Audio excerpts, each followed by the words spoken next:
Hello, friends. I believe we are live. Thank you so much for joining. And before we kick off, I'm in front of somewhere. We're going to guess where that is.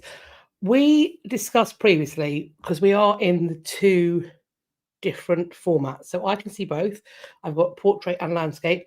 We talked about showing the comments on stage. So I'm going to do that, and I'm going to do what we did last time, which was make them, I think, big. So let's do that so that everybody can see what's going on. Welcome, friends, to 2026. It's our first History News live stream of 2026. This month has, in some way, been 6 months long. So that's been interesting. I know I'm not the only one that feels that way. This January has been the longest January, I think, perhaps since records began. This photograph was sent to me by Liliana, so figure out where I am. If you are joining us live, thank you ever so much for taking the time to be here. If you're watching on the playback, thank you. Let's do some hellos. So Lizzie B says hello to Dr. Cat in the chat. Hello. Hello, Steve. Hi, Jessie. Leona, hello. Yes, thank you. And thank you for the well wishes for the kiddies. They are doing well. We went down, we did a quick trip down to Brighton for the day over the weekend, and we went down to the Sea Life Centre. So Gabriel was very, very excited because he does love a turtle. Most of their animals are, from what they said, most of their animals are rescues. So they have some incredible stories, these animals that are being taken care of, and because most of them were captured when they shouldn't have been, they can't ever be released back into the wild. So they're being looked after where they can be looked after. So that was lovely, and the boys had a great time watching the fishies be fed. Dominic is going through a phase where he is, I think, just desperate to talk, and by talk, I think his desire is to tell us about ourselves. Because he hasn't got the words to do that, he is frustrated with his life. So today he had a spoon from the kitchen, like a stirring spoon, a silicone one, and he walked over to his big brother and just absolutely clattered him in the face really hard. I should point out, Dominic is just, he was 1 in September. I had to get involved. I had to separate him from his brother because Gabriel's on the floor, just like, what is happening? Why am I being beaten with a spoon? And then Dominic turned his wrath on me. So he's furious currently with life. I feel like it's hard being one because he's very, very angry. The daycare calls him the manager. His key worker says, "Where's my manager?" And she calls him Mr. Manager, which I feel is possibly the reason why he is the way he is, but I can't prove that. So thank you for asking. They're fine. It's crazy. Everyone's getting hit by spoons. You know, just your average Monday. Hi, Rue. Thank you for joining. Miriam, Rosie, hello. Hi, Tamara. Thank you so much for joining. And Clue, hello, hello.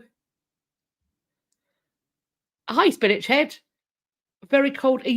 There's a lot of, I'm seeing lots of people getting snowed in various places on social media. So I hope everyone has all the supplies they need.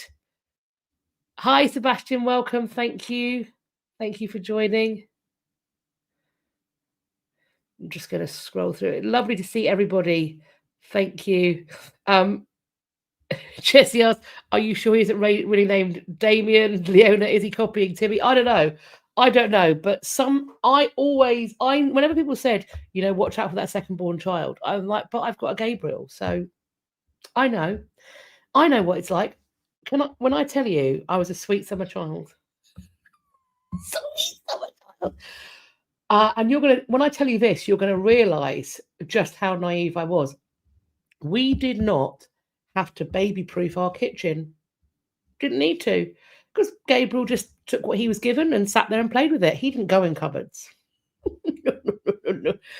Dominic is an entirely different beast.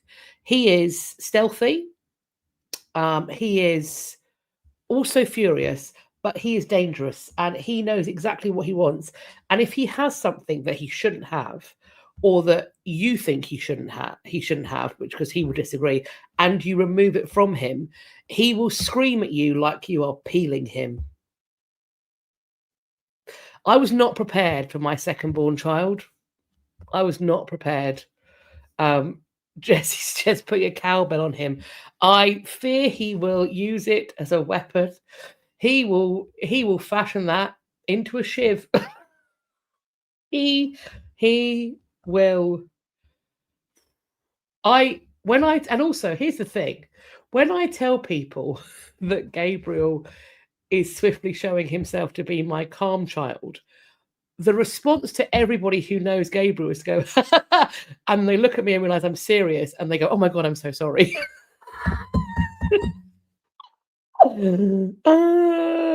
Yeah. Yeah. The bigger the kid, the bigger the problem. It was, everyone talks about having a newborn is tough, right? But they're like a noisy potato. They can't go anywhere. He's fully weaponized now. Fully. He's up on his feet. We are. But we're having a lovely time.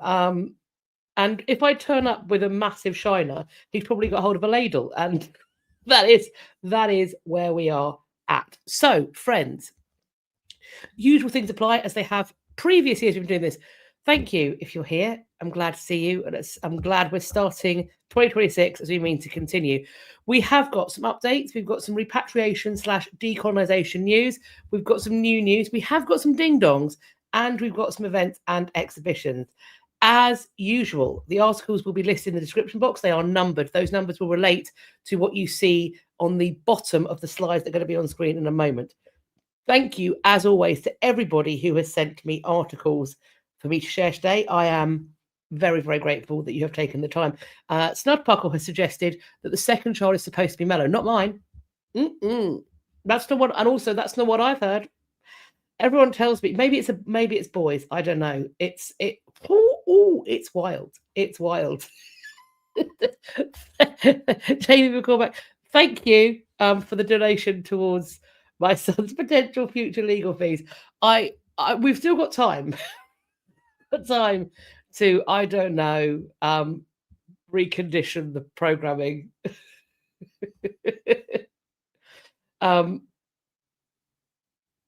Rue suggests that the number 3 is supposed to be chill. Well, do you know what?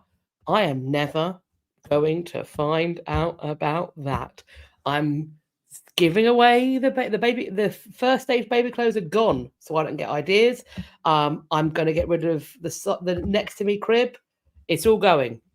The baby bath is going. It's going. So I don't get myself on a wild hair and think in a couple of years' time, oh, we could just do one more. No, stop it. That's ridiculous. Coco, thank you for doing this History Live on my birthday. Happy birthday. I hope you've had a lovely day. And thank you for joining us on your birthday as well. That's really kind. I hope you're having a great day. Steve says, you don't know, I could always buy him a drum kit to take his anger out on. Well, I don't, unfortunately, have a soundproofed room or a padded cell yet. Thinking about it, in which I could put that. Fortunately, I haven't got a sibling, so I haven't got anybody on my side who is a blood auntie or uncle who would think it would be hilarious to give my child a drum kit. I would not find that funny.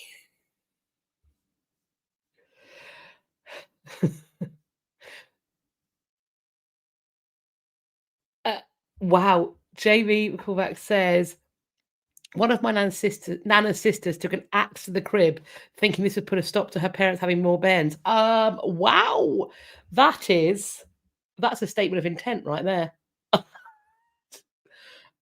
Goodness me. There we go. Kiwi says, Kiwi Mamo says, my second child could climb before he could walk. This yet, right? Dominic was climbing before he was walking. And he is resourceful because he moves things. to get himself up. Yeah, it's a good times.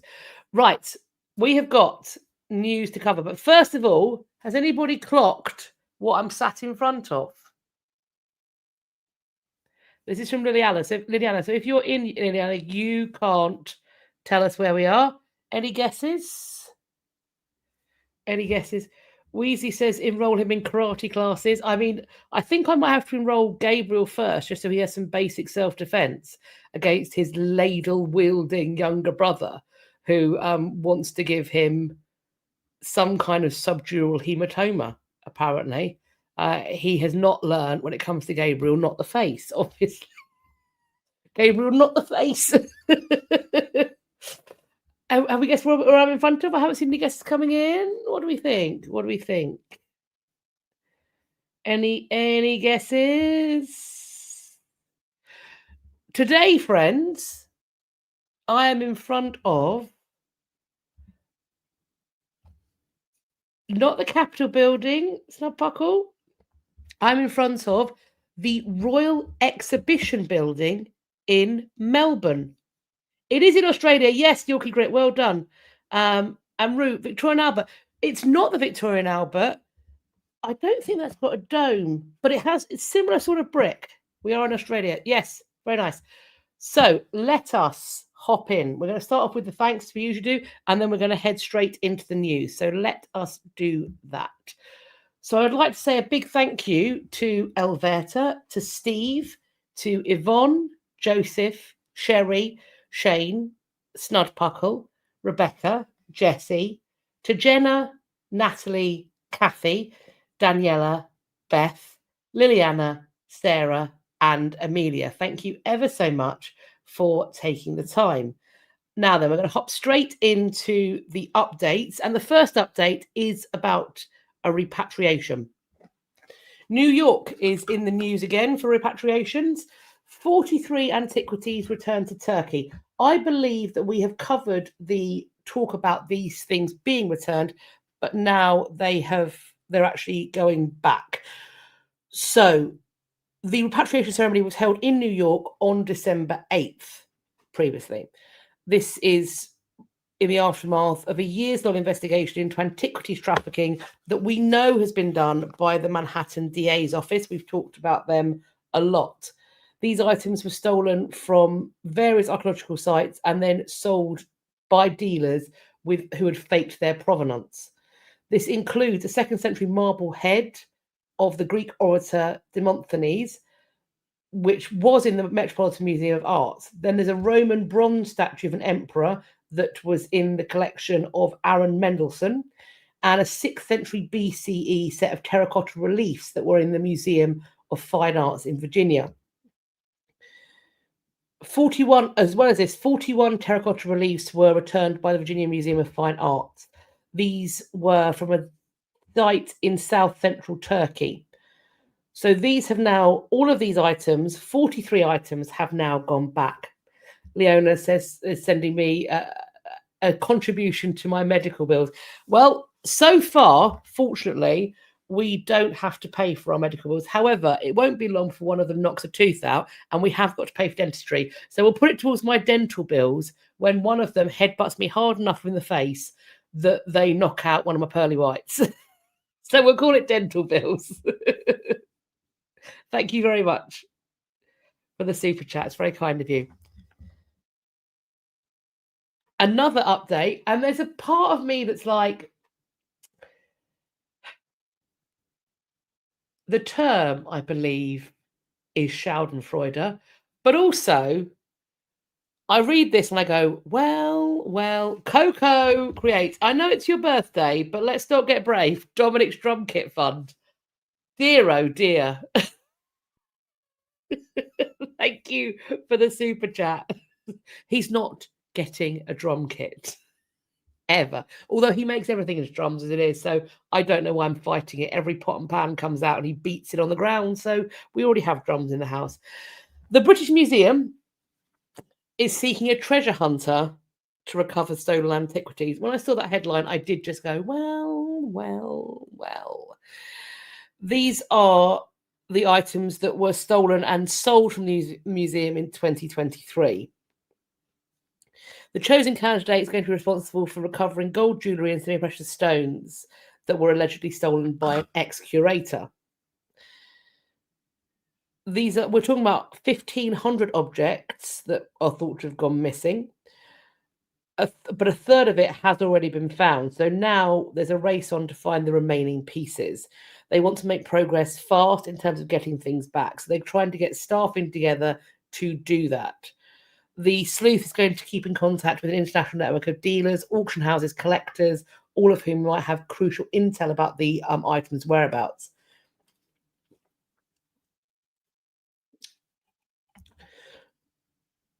So far, the recovery of 654 objects has been down to a small team of museum staffers. There was a 268-piece hoard brought back from the US. So they have made some successes, but they do need the longer this goes on, the harder it's going to be to trace these items. The human hunter can, we're told, also expect some technological issues. They've got clever at doing open source investigation effectively, searching for images of objects, which is finding quite a lot. So they can also have this technological assistance to do this. So they can trace what you don't know is missing, and the British Museum is continuing to audit its Greek and Roman collections. They're going through the archives, ensuring that if in 1860 we had 3 glass tubes or a lion's foot, table legs, or whatever, we've still got 3. So when Rue asks, what are the items? They don't know for sure, seemingly. They don't know for sure. They're still making sure they know exactly what's missing. SZYQ. The chat is covering your screen. Let me see if I can make it. If I do it medium and wide, maybe that will be better. Perhaps that will be better. Perhaps that will do a better job. You can see things that way. Let me know.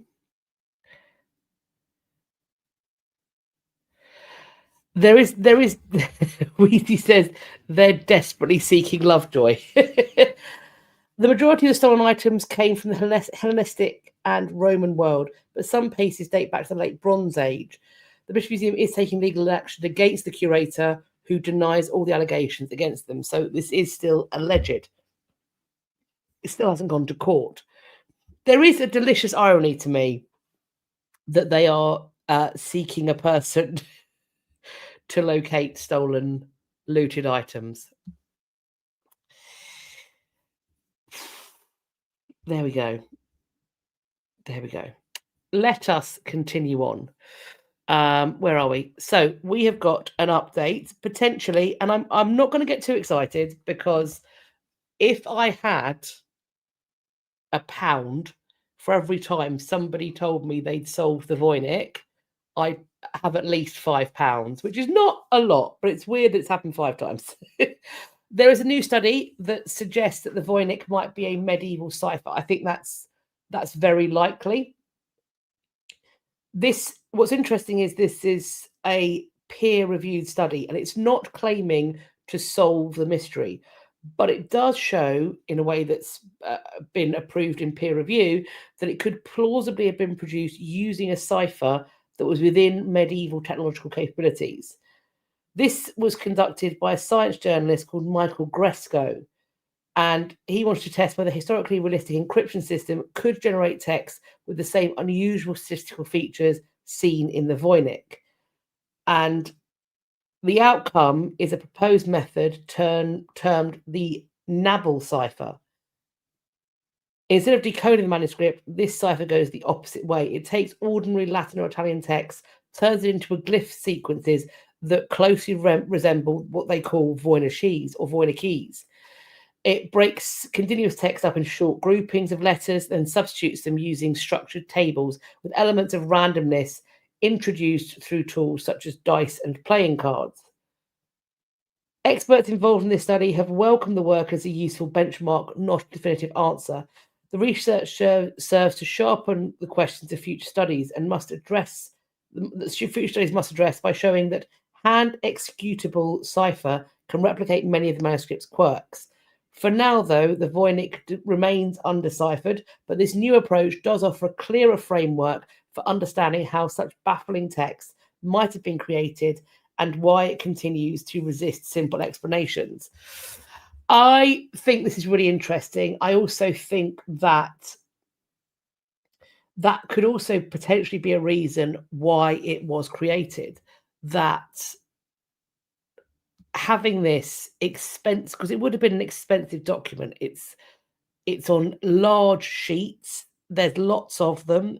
It's beautifully worked. It's using various dyes and inks.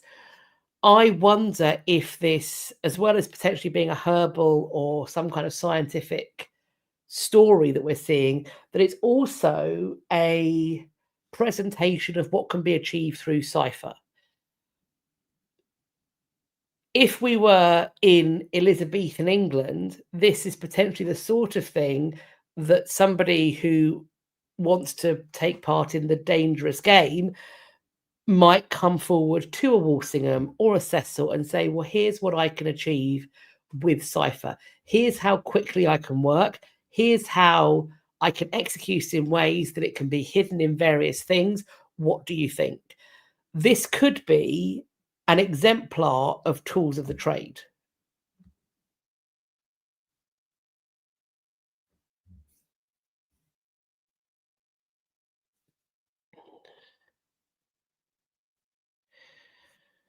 Steve points out the issue is what the original language the code is based on. You'd guess Latin or Greek, but it could be any Eastern European language.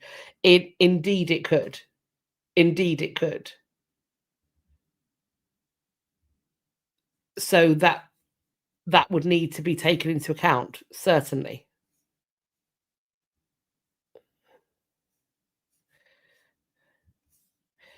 Snudpuckle asks, how do they deal with snowmageddons in Tudor times? Well, for one thing, they would sometimes go skating, as we know, on the ice of the Thames. They would sled, I think, somewhat. They would do bear baitings on the ice of the Thames. When things like that happened, they would find ways to make that part of the entertainment. And particularly for the royals, bearing in mind they have people who don't have any workers' rights or health and safety, who are just ordered to do things, and then they do them. So there we go.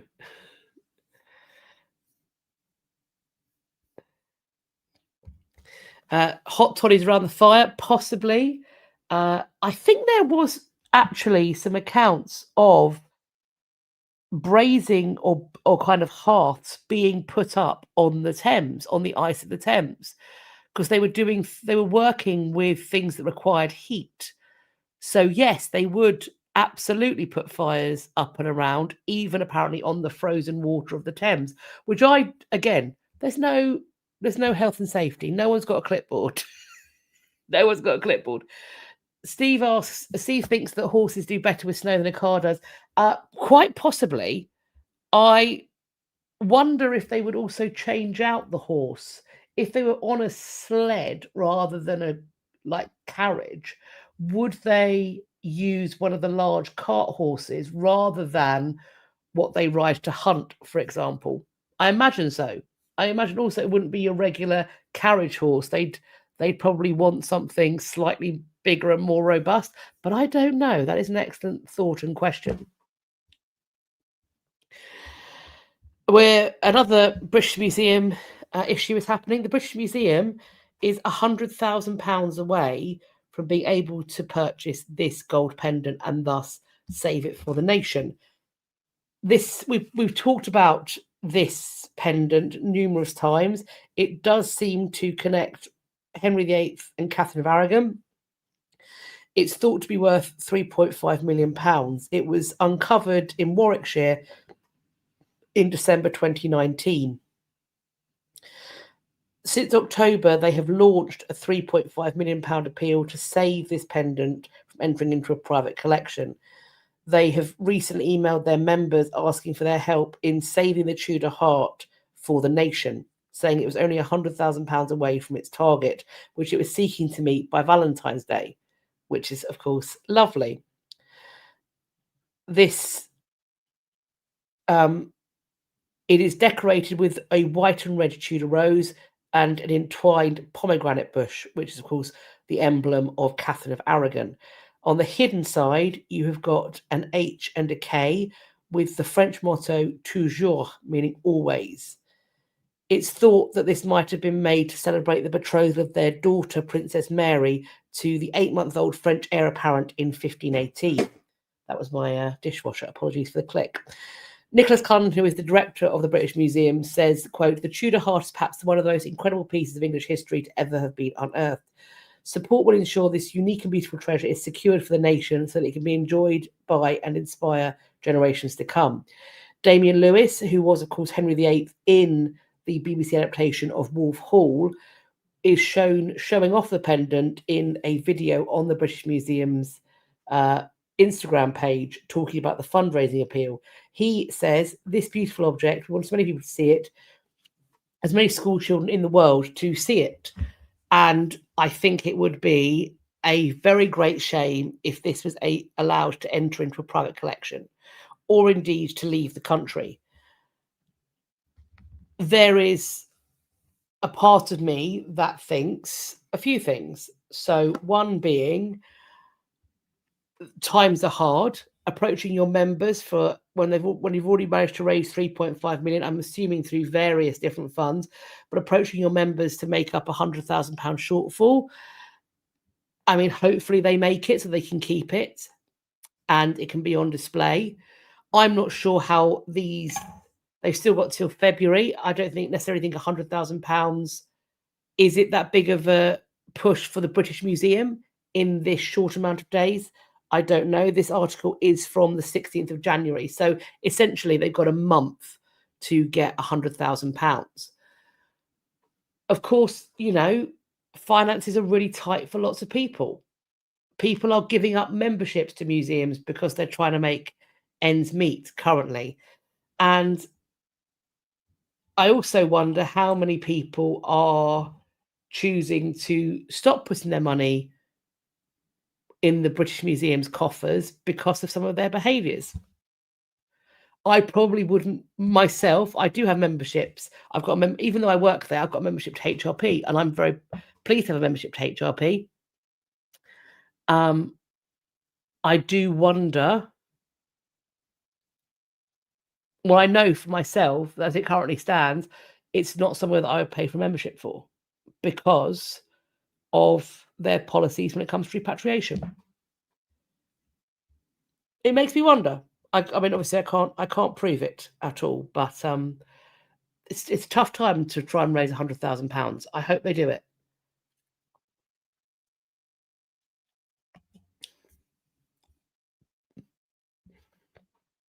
Another update. We have seen this helm before. The Dutch government has paid 5.7 million for a Romanian artifacts that was stolen from the Drent Museum. We talked about this at the start of last year. These objects were stolen on the 25th of January. The payment was made to an insurer, and among the items taken were 3 gold bracelets and the exhibition centerpiece, which was this golden helmet that we can see here.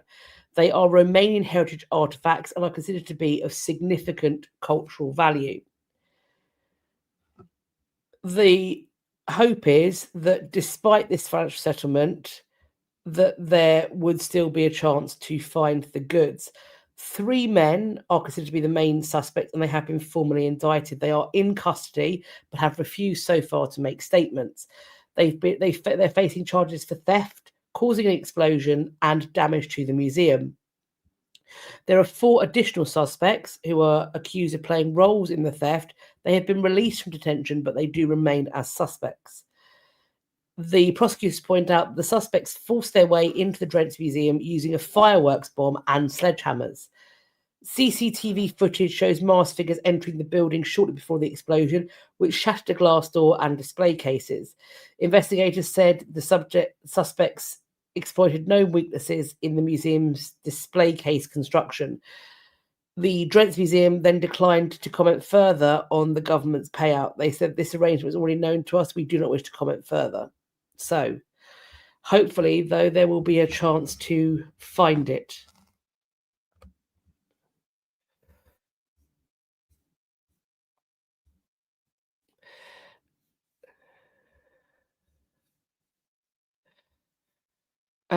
Snudpuckle, I think you're referring to the heart pendant. Well, of course, it has not been offered to.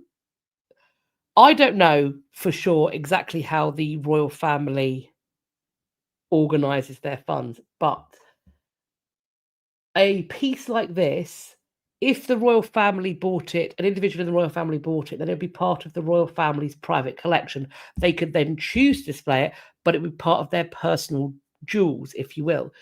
If it was going to go into the royal collection, which I know sounds like it should be theirs, and technically it is, but it also isn't.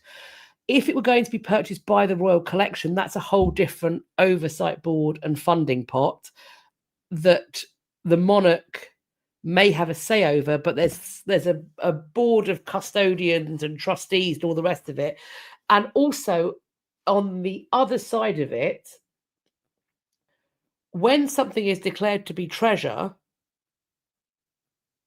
I don't think just any museum can bid for it. And I think now the British Museum has stepped up, that then means that there can't be, or there has, or I don't know if there can't be, or if it just never has happened before, a competing bid from another in-country organization.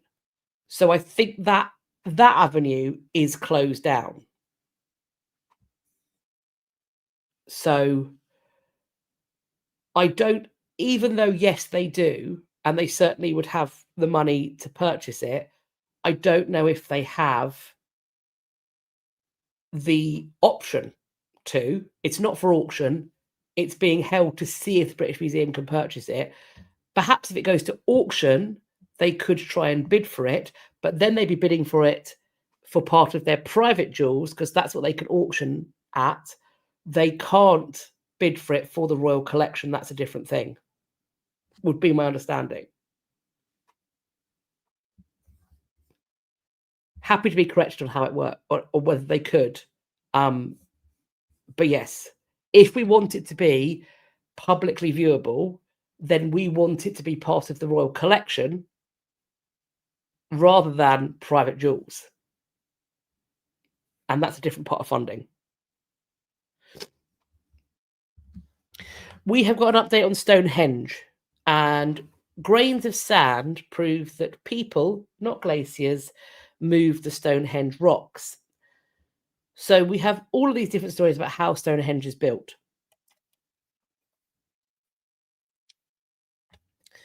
There's an idea known as glacial transport theory. This often appears in documentaries and online discussions, but it's never been tested with modern geological techniques. There's a new study that's been published that provides the first clear evidence that glacial material never reached the area. So that demonstrates that these stones did not arrive through natural ice movements. So while we don't necessarily know how it got there, they are ticking off options and saying it couldn't have been this. So now the glacial theory has been ticked off. Fluffy Monkey M says it feels like a big ask to ask people to crowdfund the pendant, especially these days. It does. It does absolutely. It does feel like a big ask. It does. Sam Tyres, there's no indication this pendant is almost certainly created in this country for one of our monarchs. There's nothing to intimate that it would be loot. It was dug up in a field in Warwickshire, presumably lost by somebody who'll be very sad to have lost it, I would imagine. So this wouldn't be something that would have a potential moral implication. I just think it's the case that as the British Museum are dealing with it, they're the ones that are dealing with it. I do wonder if funds could be provided by another party with an inclination that they could have potentially a possibility to display the artifact. I mean, obviously, the Royal Collection frequently loans things out to places like Hampton Court Palace.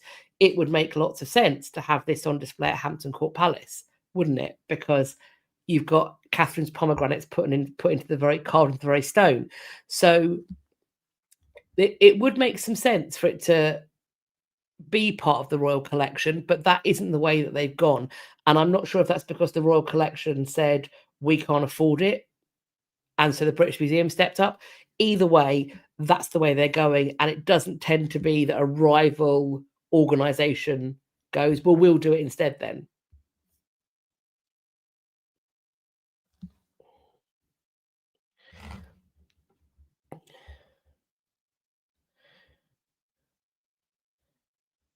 So what we have now, this Stonehenge work, they have looked at these tiny clues. They collected sand from the rivers surrounding Stonehenge, and they analysed more than 700 zircon and apatite grains. They found virtually no mineral ages that matched the bluestone sources in Wales or the Alterstone Scottish source. Zircon is apparently exceptionally tough. They survive being weathered, washed into rivers, buried in rocks. Zircon crystals from Salisbury Plain rivers span an enormous stretch of geological time. However, the majority fell within a tight band, spanning between 1.7 and 1.1 billion years ago. These zircon ages match those from the Thanet Formation, a blanket of loosely compacted sand that covered much of southern England millions of years before it was eroded. So this means the zircon in river sand today is the leftovers from ancient blankets of sedimentary rocks, not freshly discovered sand from glaciers during the last ice age. The apatite is apparently telling a different story. All of those grains are about 60 million years old. This is when southern England was a shallow subtropical area. This age doesn't match any potential source rocks in Britain. These apatite ages reflect the squeezing and uplifting caused by distant mountain building in the European Alps, causing fluids to move through the chalk and reset the apatite's uranium-lead clock. In other words, the heating and chemical changes erased the mineral's previous radioactive signature and started the clock ticking again. Zircon, like apatite, isn't a visitor brought in by glaciers, but it's local and it's been sitting on the Salisbury Plain for millions of years. Stonehenge still is in a place where it sits at the crossroads of myth, ancient engineering, and deep time geology. The ages of microscopic grains in river sand has now added a new piece to its story. It gives further evidence of the monument's most exotic stones did not arrive by chance, but instead were deliberately selected and transported. Now, we have got one new repatriation news, and I'm using repatriation loosely because this wasn't looted, but an item is coming home.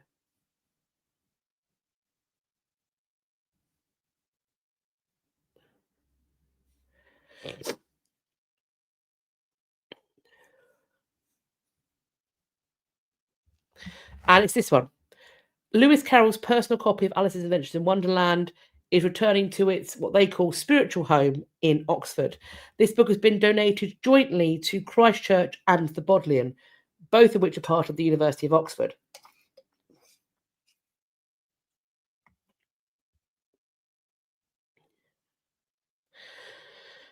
In 1862, Lewis Carroll told a fantastical story about a little girl who fell in a rabbit hole and encountered an unusual cast of characters. His listener, the 10-year-old Alice Liddell, encouraged him to write the whimsical saga down, and thus Alice's Adventures in Wonderland was born. There are a lot of questions about Lewis Carroll's relationship with Alice Liddell, which I'm not going to go into here. We're talking about this book. An American philanthropist and bibliophile called Ellen Michelson has recently donated this book to these places in Oxford, the Christ Church and the Bodleian Library. It has now been dubbed the Michelson Alice in her honour. She told Oxford's Mail, quote, "When I began the search for the best permanent new home for this unique piece of literary history, I wanted to be sure it would not only be properly preserved, but also available for future research and public appreciation. Now the book will reside in its spiritual home in Oxford. I look forward to it being enjoyed by students and Alice enthusiasts for generations to come." This is one of only 2,000 copies of Alice's Adventures in Wonderland from the original 1865 run. This is a title that is therefore celebrating its 160th anniversary this year. It served as Lewis Carroll's working copy, and so it's also got his handwritten notes and sketches. It also contains 10 of the 42 original pencil sketches of Carroll's characters that were created by the English illustrator John Tenniel.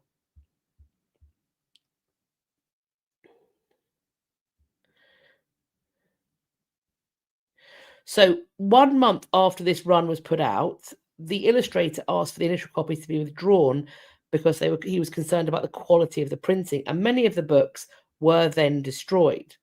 But Carroll had already distributed some to friends. Only 23 known copies from the original print run are still in existence, including this one, and so therefore it's a fairly rare survival.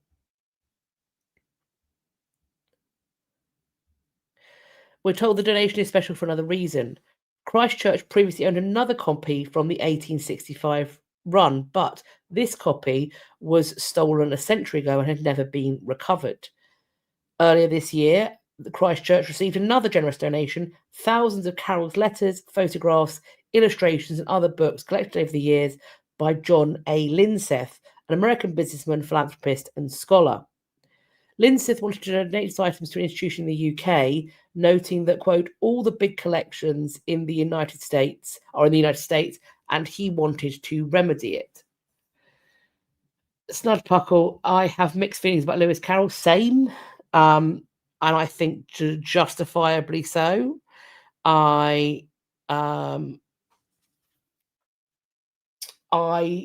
find lots of things that seem to be happening in the background of this story to be deeply disturbing.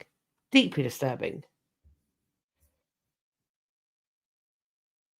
Sam Tyers, that book must be priceless. I mean, very close. It having had a copy stolen, particularly, they only 23 in the world that we know of. Got to be very close to priceless. Absolutely. Now we're going to hop into the new news, and we're starting off with our incredible league of child archaeologists. An 11-year-old from Wyoming has discovered an ancient turtle fossil. Now, last fall, a routine day of rock hounding. I'm going to be so for real with you. I have never read or heard that word before. Rock hounding.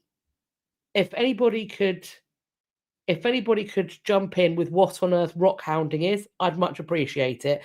So a routine day of rock hounding in southwest Wyoming turned into an extraordinary discovery. 11-year-old Torin Pope spotted what would later be identified as a fossilized turtle dating back 48 million years.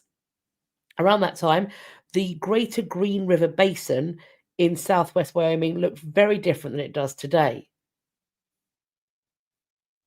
Oh, Okay. So Rue and Steve saying similar things. Steve saying it's an American term for a fossil or gem hunter. Rock hounding, just hunting for interesting rocks and fossils. Oh, okay. Okay. That makes sense. And they were clearly successful. Oh, there we go. Lady Grinder.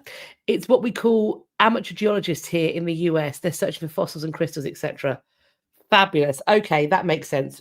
It's not. Yeah, we don't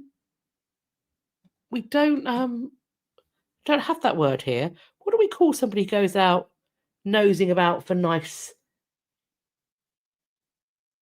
rocks and stones? Apart from a hoarder. Me, in short, hoarder. So this is a turtle that lived and died 48 million years ago. So Torrens out with his grandparents, Patty and Tom Patterson, and he spots this fossil and he reports it to the Bureau of Land Management. The find is then shared with paleontology staff at the Rock Springs field office. Torrens' grandparents, after this, then escort RSFO paleontology staff to the site so the turtle fossil could be fully documented and stabilised. Then once they figured out where it was, they began to identify a permitted paleontologist to collect the specimen before further erosion could occur.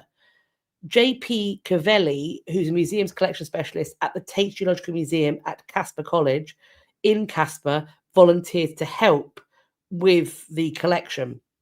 So he and his crew returned to the site and they excavated the fossil. It revealed that only the turtle's shell or carapace remained, but it was nearly complete and remarkably well preserved.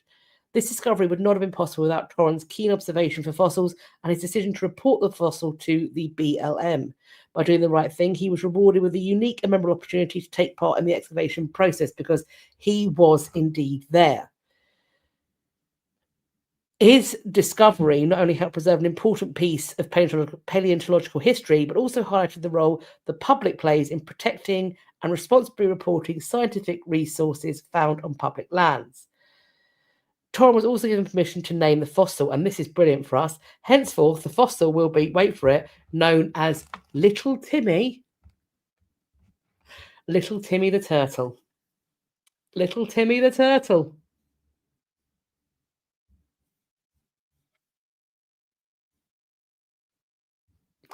I hope this Timmy won't be a problem. I'm sure it won't. It's a long time dead to be a problem.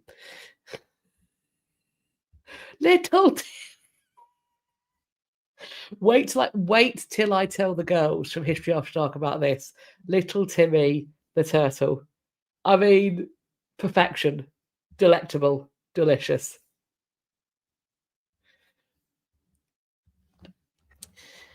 A hand stencil in Indonesia has been named the oldest rock art.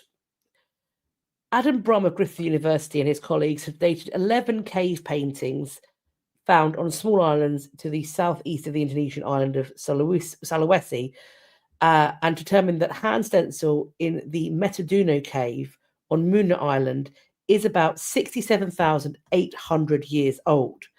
It's just the person who made this stencil placed their hand against the wall and then sprayed a mouthful of paint around it. They were part of a population of modern humans who travelled the region in dugout canoes.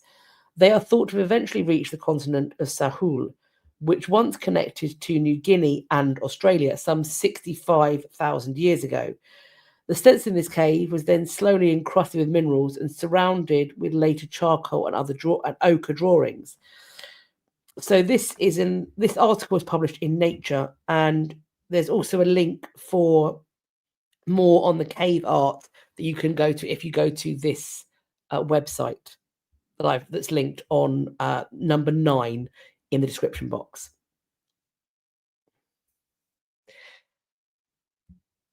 Poison, as we know, is something that I'm interested by. We have here 60,000-year-old poison arrowheads.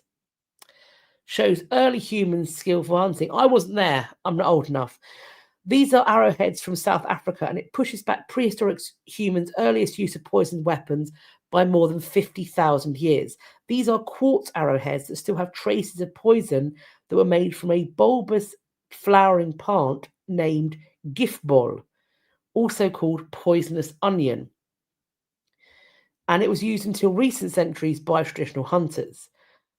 They point out that this is a cognitively complex hunting strategy among early humans. Isn't it a bit of a risk to use a poisoned arrow when hunting? Because don't you risk poisoning the thing you're going to eat? This is the earliest direct evidence of the use of poison, and these are the earliest poisoned arrowheads. Before this, the earliest poisoned arrowheads were dated less than 7,000 years ago. So now we're talking about quite a leap. Traces of the same gift ball poison were found on the surfaces of both sets of arrowheads, even though they are separated by many tens of thousands of years. The poison made from gift ball isn't immediately fatal. So hunter-gatherers had to plan for this. They've got to follow the quarry until the toxins take effect. The ancient hunters who used the rock shelter must have known to extract the chemical function of the poison. They must not have known how to extract the chemical function of the poison. Their study demonstrates they had a knowledge system or procedural knowledge enabling them to identify, extract, and apply toxic plant exudates effectively. But because poison is not a physical force but functions chemically, the hunters must also have relied upon advanced planning, abstraction, and casual reasoning.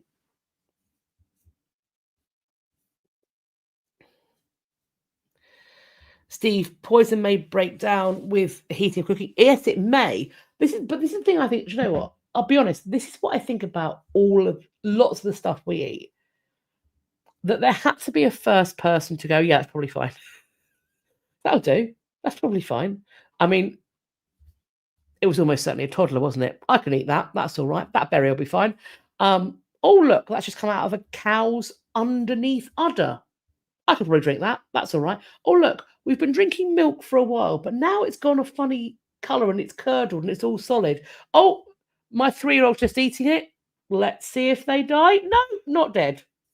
No, not dead.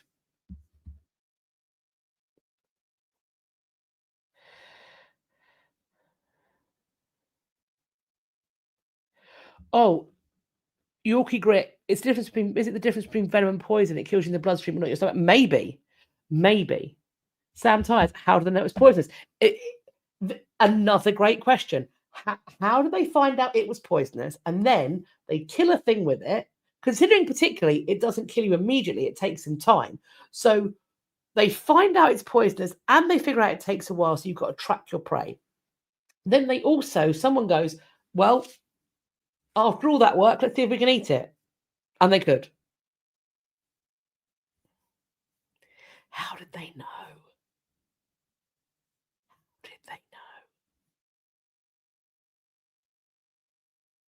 Steve points out original potatoes in South America poison or toxic, so had to be specially prepared. And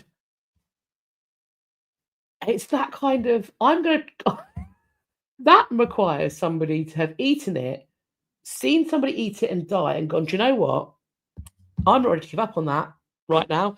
That thing that's just come out of the soil that doesn't look particularly appetizing. I tell you what, it might have just killed Steve or Dave or Paul or whoever else, Kevin over there. It might have poisoned all of them, but I think I'm not going to give up. And when you're 16 variations down and it's killed 15 of them, and you're the 16th, and you're going, do you know what? This is the one. Turns out, Parmentier. That's the one that's not fatal. That's the one that's not fatal.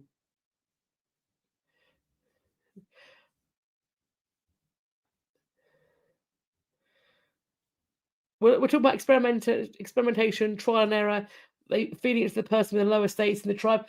Well, none of this sounds fun or very communal. It would make eating it would make every meal like Russian roulette.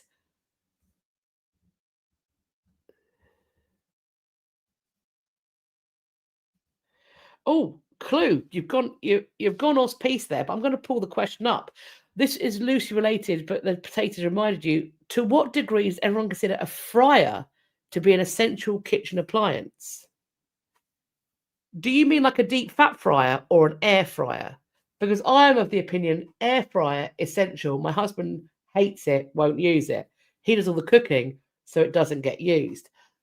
We don't have a deep fat fryer. My nana had one. We don't have a deep fat fryer. Tommy asks, who taught the eggs are good? Another excellent question.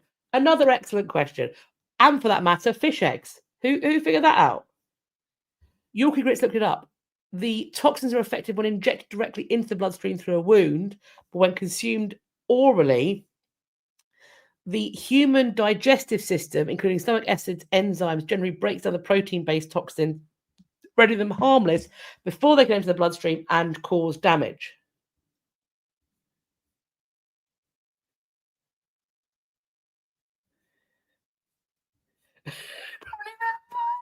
I mean, we all know an old person will eat anything, just cut the blue parts off the bread. Probably one of those people. That is so true.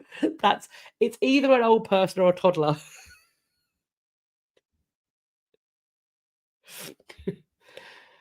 I'm going to allow you have your fryer chat. We don't have a deep fat fryer, but I'm trying to encourage my husband that the air fryer needs to be used more. Archaeologists have found a perfectly preserved Celtic instrument of war, namely a war trumpet. This is found amongst an Iron Age hoard in Norfolk, in England. It's an animal-headed Celtic battle trumpet. They were commonly used to inspire Celtic warriors, but the Romans captured them as war trophies. And it's being suggested that this could be connected to the Celtic or Iceni queen Boudica, who led the uprising against the Romans near the site, which is in the sort of same time frame as the hoard. The beast on the top is a boar, which was symbolic for Celtic warriors. Symbolic enough that they popped it onto these battle trumpets. This trumpet, known as a carnix, commonly used by the tribes across Europe to inspire warriors during battle, but it also, as we said, fascinated the Romans, who took it as spoils or trophies of war. The hoard it's part of dates to the 1st century CE, so it is the same time frame as the Iceni queen Boudica is doing her battling and raiding and arson. We are told that the carnix is, quote, extraordinarily rare, a boar standard that's even rarer. They've got their fair share of hoards in Norfolk, but this is so different. It's really, really special. It was considered to be a psychological weapon of war used by the Celts between 300 BCE and 200 BCE. A long, thin bronze tube bent at right angles and at one end flared out into a bell, made to look like the head, often made to look like the head of a wild boar. Played upright, so the boar's head soared into the sky. It was meant to produce a disorienting noise during battle. Their trumpets are also of a peculiar and barbaric kind, which produce a harsh, reverberating sound suitable to the confusion of battle. The discovered carnix still had its pipe, mouthpiece, and bell all intact. Quote, I've looked at carnixes from around Europe, and the full research and conservation of these incredibly fragile remains will reshape our view of sound and music in the Iron Age.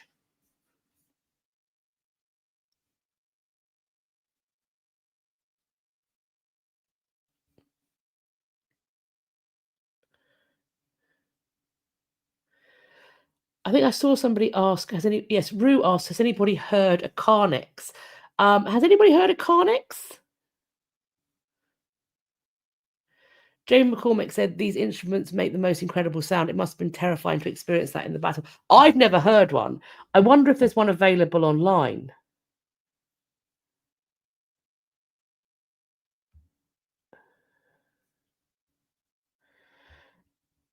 Sam Tyres, it's a war. Yes, that's what it's called. It's called a war trumpet, but I don't quite know what sound it would have been like.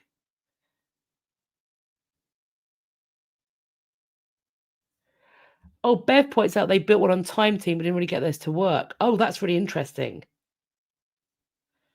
Rue's got a link.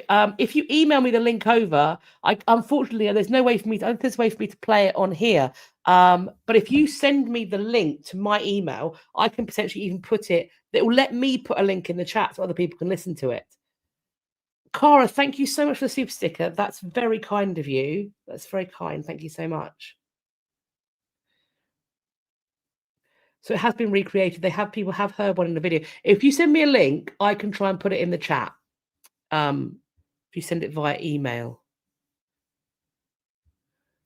I will have a little look. On that note, I've just had an email as well saying that some people are having my newsletter, if they sign up to it, sent into the spam and saying that it's got a suspicious link. Saying that it's been used to steal people's identities. How weird, because obviously I'm not stealing your identities, so I don't know where that's come from. Apparently hitting it's not spam won't help. I will investigate that in the back end and see what's gone on there. So while we wait for somebody to find me a link for a car next that I can put in the chat, let's continue on. We've got more cool finds to discuss in our new news.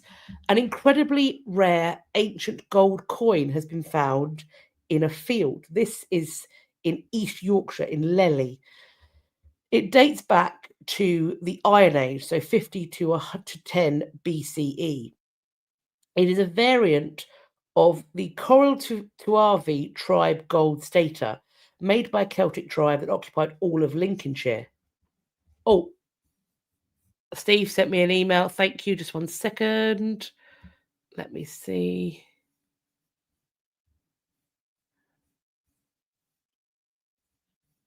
It hasn't come yet. We will pause and see if it comes in.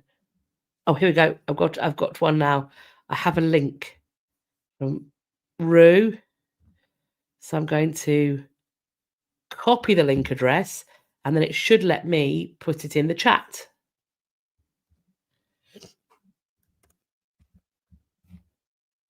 There should be a link that's come through. Hopefully you should be allowed to, that should allow you to copy that and have a look if you want. I'll also put it in the comments as well. Just, a belt and brace approach. Let's put it in the comments too. Where are we? I'll have to wait till after we have streamed so I can access the comments. Very good. Okay, so this coin is going up for auction. It's supposed to be only the second one ever found. It was found in what is the Iron Age territory of the Parisi tribe. Leicester was the Roman capital for the Coral Tuavi site, with the mint being one of their workshops. This coin is about the size of an old decimal halfpenny or halfpenny, weighing 5.5 grams, with a composition of 33% gold, 54% copper, and 9.5% silver. It's got 5 dots with a depiction of a horse below it. It's the 5th pellet on this coin that makes it so incredibly rare, apparently. These staters always had 4 pellets, so everyone thought, until a 5 domino variant was unearthed in Northamptonshire last year. It's thought this might be evidence of trading between two tribes. This is going to go into David Duggleby's auction of coins, banknotes and stamps, and it's got a pre-sale estimate of between £2,000 to £4,000. Oh, S-Drag Nasty's heard it and said that the sound is like a warped flugelhorn. Flugelhorn. One extra pellet might seem insignificant, but in terms of collectible desirability, it's an absolute game changer. We're talking about a doubling or trebling of auction value. So this was the 7th of January. So this auction has taken place, but I couldn't find what the result of the auction was. So when that comes in the updates, it will be there for next month. Mr. Dr. Cat has texted me. Apparently the children are both asleep. He did have to explain Monty Python and the Holy Grail's holy hand grenade of Antioch to Gabriel. I might regret this later. I love you. Spectacular. Spectacular. Good, good. And he's also listened to the sound. The horn is very, very weird. He's not sure how he believes modern recreations of it. He's doubting. He's a doubting Thomas, my husband. Next up, we've got a shiny. Look at it. Archaeologists in Poland have found a Roman-era brooch decorated with brightly coloured enamel that has come out of the earth looking like that. This is a Roman-era fibula, and a brooch used to fasten garments. This is the second fibula of its kind found in Poland, and it's insightful for the trade route between Rome and the Baltic region that existed 2,000 years ago. This dates to around the 1st or 2nd century CE, and it was found at a site where objects like clasps, beads, a cosmetic spoon, belt fragments, and a spur and a ring have previously been discovered, which suggests the area was once a site of multicultural settlement along the Amber Road, an important trade route between the Roman and Baltic worlds. This is clearly a really colourful and precise design, and this makes researchers think it was created by the Veilbark culture, which is a community often associated with the Goths, not white face makeup, black eyeliner Goths, but, you know, the community. These are fibulae like this are produced across the Roman provinces, and they typically get worn by girls, used to fasten clothing, but they might also have had a kind of protective quality, almost like an amulet. This is still being examined, but researchers are noting strong similarities found to a fibula found in a child's grave, which was located about 50 miles northwest of Grajalous. This newly found fibula is believed to be a high-status import, likely worn by a member of a local tribe who had access to long-distance trade. And its presence reinforces the understanding that Poland was not isolated, but rather a dynamic region that participated in extensive European exchange systems. The teams are planning further excavations in the surrounding area, hoping to uncover settlement remains or burial sites, and simply just to get more information on what they might find there. We have got an update on this, brought to us kindly by Jessie. Unearthed by West Directors in East Yorkshire, it attracted international attention and sold eventually for £3,300, which is bang on what the estimate was. £3,300 for a coin the size of your thumbnail. My oh my. Thank you, Jessie, for that update. That's super helpful. Thank you very much. Marianne, Rosie, the original Goths, as in the Visigoths or the Ostrogoths. Yes. The OGs, but not original gangsters. It is original. I have to make merch about the OGs, but it's the Visigoths and the Ostrogoths. I don't know how to make that merch or what it's going to look like. But forget original gangster. These are the OGs. I don't know how to make that merch, but I feel like it'd be funny.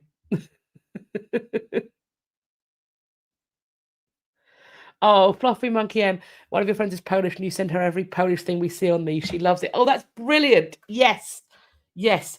Drag people in to the world of history news. Drag them in, kicking and screaming. And we've got another feast for the eyes coming up next. This month has been sort of back-to-back cool Roman stuff. Look at this. A medieval seal. Romans with a Roman stone is a very special find. This is a medieval seal matrix with a Roman carved gemstone at its centre. This was made at Gosfield, which is just north of Braintree in Essex, in September of last year, and it has been declared as treasure by a coroner. This is So this has been composed from two different time periods. This is an oval-shaped carnelian engraved with a two-horse team behind a charioteer. The thick silver surrounding is inscribed with Richard's secret. Ominous and cool. So the the thing around it presumably dates to between 1200 to 1400. It's obviously created for a man called Richard who has a secret. He would have used this to make a mark in hot wax to seal his letters and documents. He had to have chosen this carved gemstone known as an intaglio, possibly as a way of him showing that he had this classical understanding. And bearing in mind what we think about when it comes to the Renaissance, I've just been today I've been filming my video on myths, and Steve asked a question about on truths and falses, fact checking, if you will. Steve asked a question about when the Renaissance begins, and of course, something that's so integral to the idea of what the Renaissance was and is this rediscovery of this classical world and this real kind of leaning in to the texts of ancient Rome and ancient Greece. But here we have something dating from around about 1200 to 1400, where somebody is so keen to show their classical understanding that they are using, they've found, first of all, a Roman intaglio, and they're using it as part of their personal seal matrix, as the way they identify themselves when they seal on behalf of themselves. So, and it sort of points to what I was talking about, that there isn't this kind of hard and fast date, because things like this don't happen overnight. These conversations and shifts and changes have been happening for centuries before we would be comfortable saying the Renaissance is happening.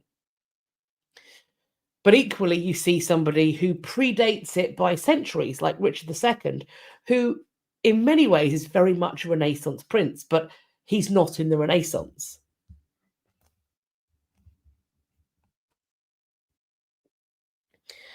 So, quote, it definitely would have been an indicator of the owner's social status as a way of saying, I have the means of obtaining something from a far gone time and place, and indicated they were quite important or saw themselves as quite important, because the intaglio dates to the 1st century BC or early 1st century AD. The best quality intaglios were imported from Italy during the 11th and 13th centuries, while poorer quality ones likely had been unearthed by medieval ploughmen working the land. It's hoped that the Braintree Museum might be able to acquire it. Isn't that fascinating? And pals, it doesn't stop there. Let me just see what we've got here.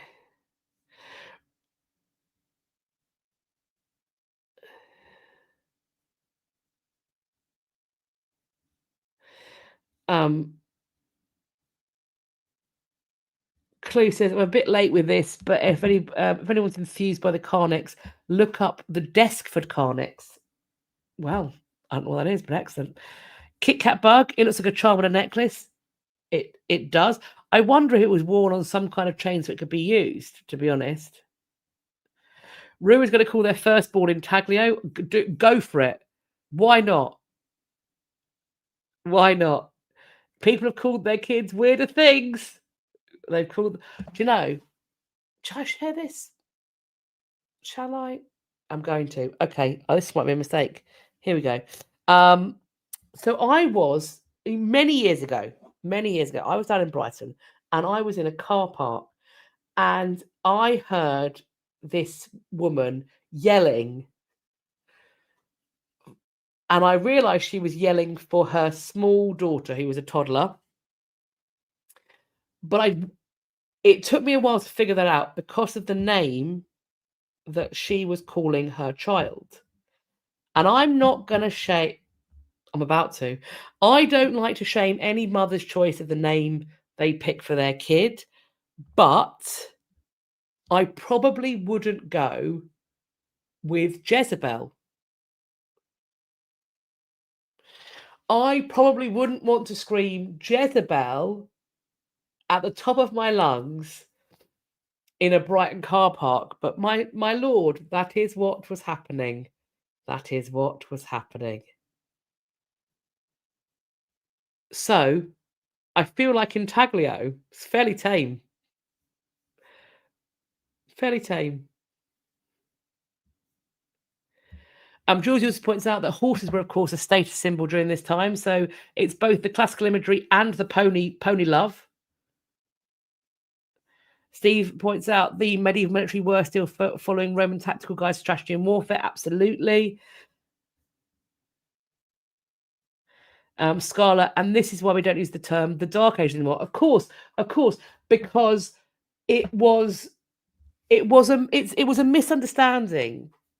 They were called the Dark Ages because the records were scanter. The extant records were scanter than they were for later periods. They didn't live in the dark. We were in the dark.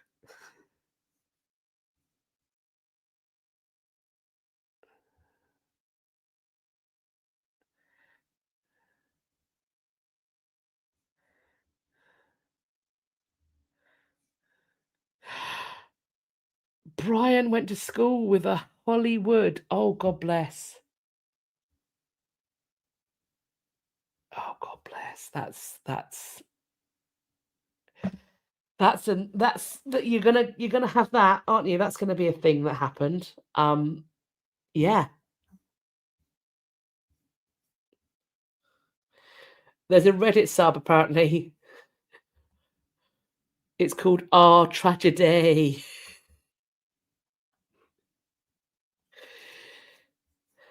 Julesy went to school with a candy cane.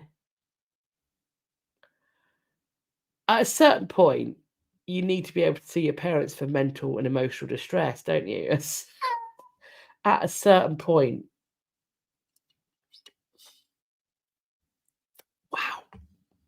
Wow.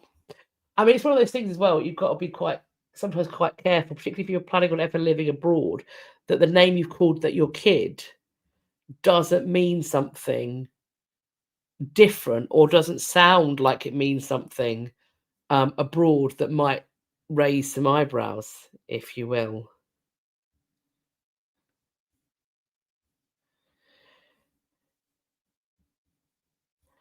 Oh, there's some excellent names coming in. Wow. I thought very carefully what I name my children, and if you know what, if my boys grow up and they are really unhappy with their names, then I will of course help them change them. I'll be sad about it because I think they've got nice names, but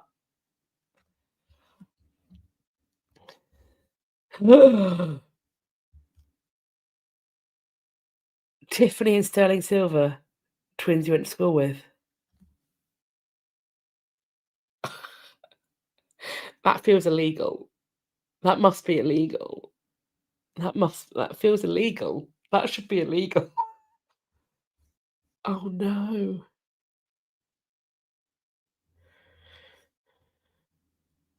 Wow. Okay. I'm going to stop because these are people's names. Oh my gosh, though. Let's hop into see, when I said this has been a month of visual treats, look at this. I'm pretty sure this is not human bone. I'm almost certain because it looks big to be human bone. I'm pretty sure it's animal bone.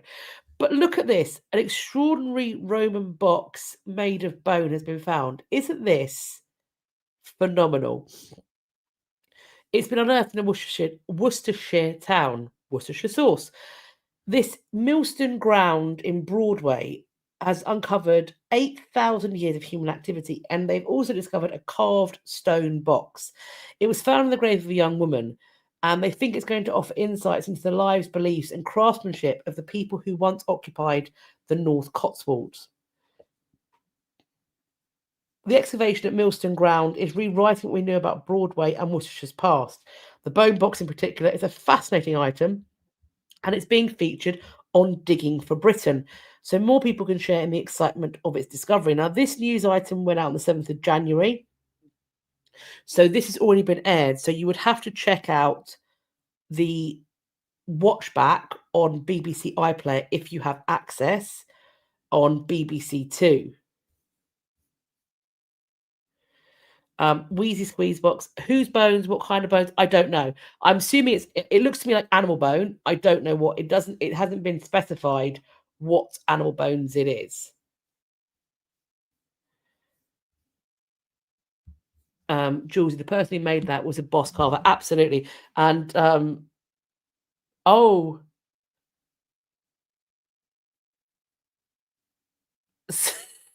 yes. My husband actually had people who had some incredibly cool names. Like he knew somebody called Angel Geronimo. That's not an embarrassing name. That's an excellent name. He also knew somebody whose name was Isabel Danger. I would legally change my name to that. That is cool. That was cool. That was good. Oh, Jessie, in with another update. Thank you. The history blog said it was made from a roe deer bone. Oh, cool.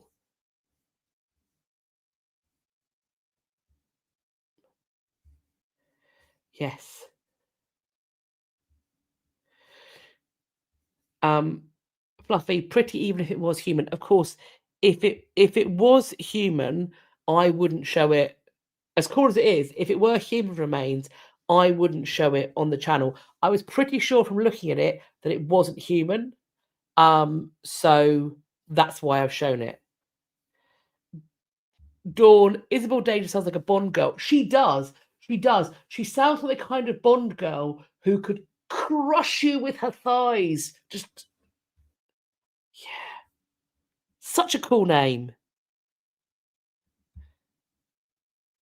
Impossible character. Amazing. We're not even stopping. Look at this. Earliest coin minted in Scotland has been saved for the nation after 900 years. It was found by a former metal detectorist. It's a medieval David I silver coin. It was found in Midlothian in 2023, and it's been dated to the second half of the 1130s. The coin has been valued at £15,000, which was paid for the finder as a reward by the King and Lord Treasurer's remembrance there. It's going to be used for research, but hopefully it will go on display in the future. So David I ruled in Scotland from 1124 to 1153, and he introduced the country's first coinage. This is significant because it's the first of that type, and so it's the earliest coins to have actually been minted outside of Carlisle. It was minted in Edinburgh. So it's the first time they've got Scottish coinage being minted in what was going to become a core part of the Scottish kingdom. It's got a portrait of the monarch's head on one side and a cross-based design on the other. It also has the inscription that makes it clear that it was minted in Edinburgh. The discovery had the potential to increase the understanding about how the first coinage was produced and how it began to be used in Scotland. Later in David's reign, coins were minted in places like Perth, Berwick-upon-Tweed, Aberdeen, St Andrews, and Roxburgh in the Scottish border. As well as introducing the first coinage, David also founded the royal boroughs such as Perth, Dunfermline, and Stirling, and also reorganised civil institutions.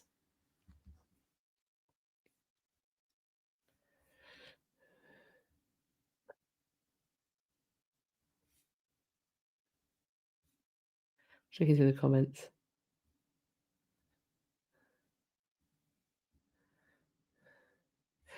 Brian's asked a question that I don't know the answer to, but I'm sure someone here will. Which King of Scots rode his horse off a cliff in a storm? This is not a story I am familiar with. So if anybody knows, because I am totally unfamiliar with that, never heard that in my life. While we think about that, let us hop on.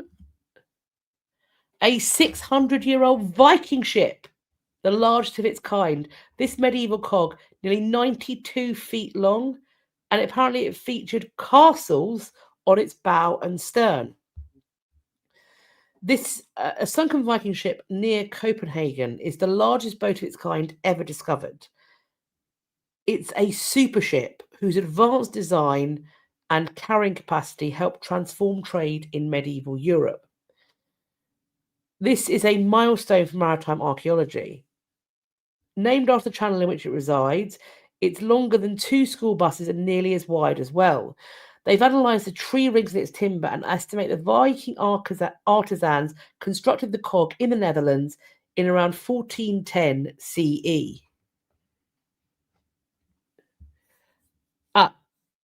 Brian's Googled it, as other people have Googled it. Alexander III, 1286. Alexander III in 1286 is the one who rode their horse off a cliff.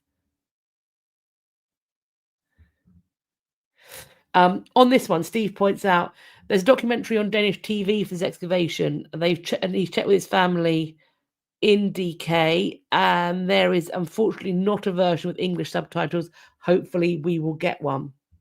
Okay. So it's 40 foot of sand and silt has buried the ship since it sank centuries ago. That's protected it from the underwater conditions that normally destroy relics like this. They've got rigging. They've never seen it before. It gives us a real opportunity to see how these cogs were equipped for sailing. So rigging is really important for a medieval ship. It makes it possible to control the sail, secure the mast, and keep the cargo safe. Without ropes and rigging, the ship doesn't work properly. Researchers can also confirm that some Viking cogs featured tall wooden platforms at both the bow and the stern, known as castles. Although historical illustrations have long suggested these structural features existed, no clear archaeological evidence ever substantiated the artwork. Until now. They've got plenty of drawings of castles, but they've been found because usually only the bottom of the ship survives. This time, they've got the archaeological proof. In the case of the stern or back castle, they have identified details of a covered deck that provided shelter and protection for the cog's crew. It's not comfort in a modern sense, but it's a big step forward compared to the Viking Age ship, which had only open decks in all kinds of weather.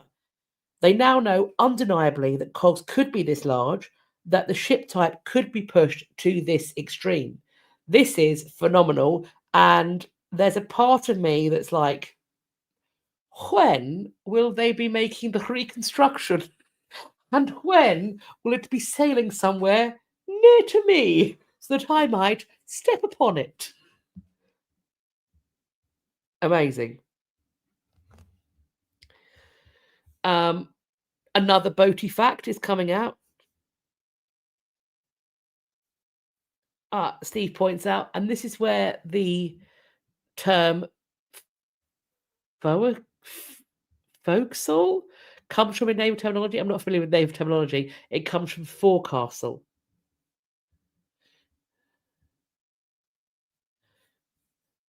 Danny, I do love experimental archaeology. So do I. I love experimental archaeology. It is my favourite. And Steve says, given this is the Viking Ship Museum, it might happen. See, I'm allowed to be excited. We're going to see it. I bet you we're going to see it. I bet you we're going to see it. In other news, a medieval trading vessel from 1410 has been discovered off of Copenhagen. Oh, this is the same thing. This is the largest cog. This is another article about the same thing. This is the pictures though they've got here. This is the. I thought this was in a different place. This is the same thing. This is uncovered in the Sound, the strait between Denmark and Sweden. That's what got me confused because it didn't refer to the Sound.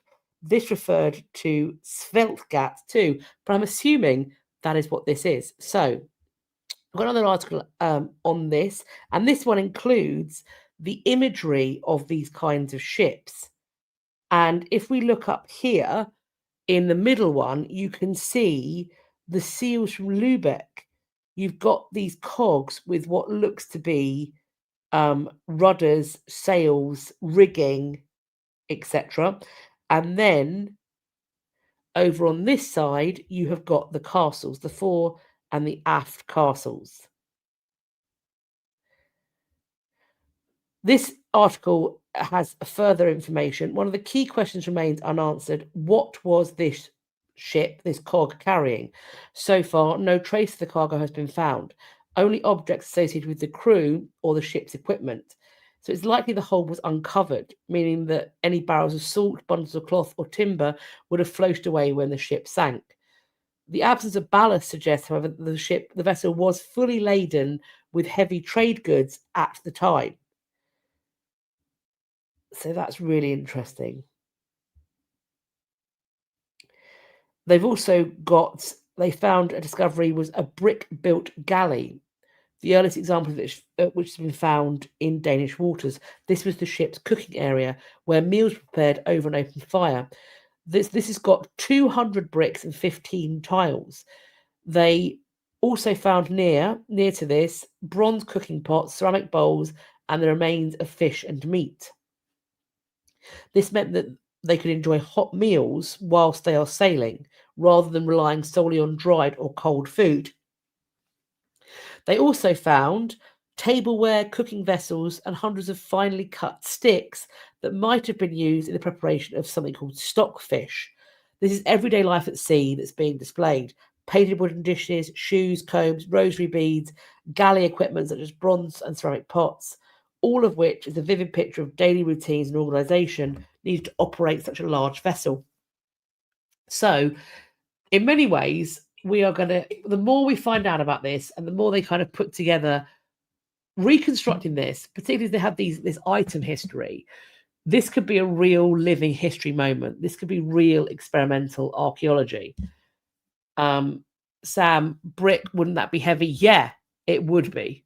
So the ship has to find a way to balance that out, because the other option is you don't provide any hot meals, because if you don't have brick, if you try and cook on something else, wood, if you try and cook on wood on a wooden vessel with fire, that's a big no-no. That, as my husband said, from kind of his time being involved in maritime security, the last thing you want is the worst thing that can happen on a ship or a submarine is a fire. That is so terrifying. So if you're going to cook over an open fire, you want to do whatever you can to make that as safe as possible. And brick and tile is at this time the only way to do that.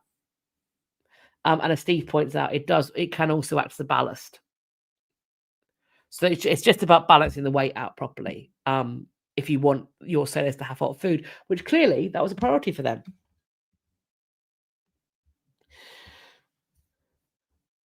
We have got the discovery of medieval frescoes that have been emerging in an Albanian church. They were hidden beneath plaster and lime wash. And conservators have uncovered these frescoes during a restoration program. They've been working with Albania's Ministry of Culture and local authorities to restore a 13th century church that was once part of an Orthodox monastery in what is now southern Albania. They point out this doesn't happen often. Usually they already know about the frescoes and they restore them. To see white walls suddenly reveal figures and faces is a moment of joy and revelation. This doesn't not happen elsewhere. In other monuments we've preserved outside of Greece, the frescoes were known and we simply do the cleaning and stabilisation. The joy of such discovery we truly experienced at the Church of St. Nicholas. It's thought to have been built between in 1224 or 1225 on the site of an ancient temple that dates back to the 3rd or the 4th century BCE. Most of these buildings were demolished during Albania's communist era, but the church managed to survive intact. And we've got some incredible pictures of what's coming out. There's a restoration project that began in 2021 with conservation study only approved in 2024. During the first phase, the team uncovered frescoes on the lower sections of the church. And they used non-destructive imaging and spectroscopic diagnostics to analyze the pigments in the artwork. And we've got these incredible photos of what's coming out. It's amazing. I'm assuming we're going to hear more about this, and there's going to be more information coming out. As when it does, I will, of course, put it in the updates.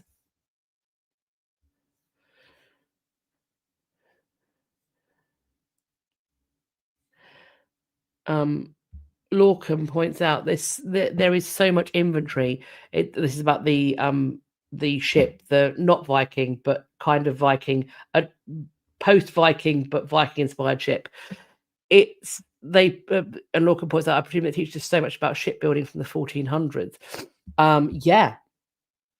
But also what day-to-day life and luxury look like, potentially. What living history would have been like at that time. I think it's really fascinating.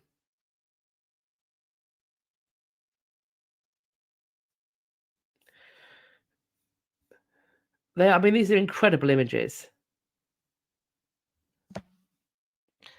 Look it is another shiny thing. Woohoo! A medieval ring made of gold, accidentally uncovered during a drainage project in the center of a city in Norway. This is blimmin' gorgeous. We have got an ornate gold band with like scroll work, etc. And there's this blue stone in the middle. It's thought this belonged to a woman from the upper classes, that the blue colour of the stone was meant to cool inner heat and thus promote chastity. The Norwegian Institute for Cultural Heritage Research said that this medieval gold ring was first verified by one of their on-site archaeologists. She said that she had an out-of-body experience when she first laid eyes on the ring. Quote, I was completely shaken. I had to ask the construction guys if they were messing with me. And now I just have to quit being an archaeologist because I've now reached the top. I love that. That's so fun. So we've got this tangle. It's referred to as a tangle of spiral gold filigree and small round balls known as granulation. It's set with a dark blue stone, the colour of a sapphire or opal, but it appears that it actually is made of glass, making, as Sam points out, how did it survive? This survival is even more amazing. They think it's like to mimic precious stones, and it's probably been made through the addition of cobalt. The ring has not been dated, but the layer it was in an upper layer above it was dated to between 1167 and 1269. The ring is said to have a medieval design. This presumably earlier, and certainly the thing that they are seeing, it does have things in common with rings from the 9th to 11th centuries. They don't know who it belongs to, but it's an incredible find. I mean, that will do, won't it? I mean, you'd be excited if that kind of got handed to you. I'd be so excited. I'd also be excited if I was working in the library of this school. A priceless medieval school text found to be unique. A priceless manuscript held in a school library has been confirmed to be the only complete surviving version of a work by an early medieval writer. The Shrewsbury School said it was gifted a copy of Richard Roll's Emendatio Vitae, or the Amending of Life, in 1607, and it's been kept in its ancient library ever since. This is the kind of school that has an ancient library. I'm going to make some generalized guesses about what this school is, and friends, I'm going to go with it being private. I'm going to go with it being private.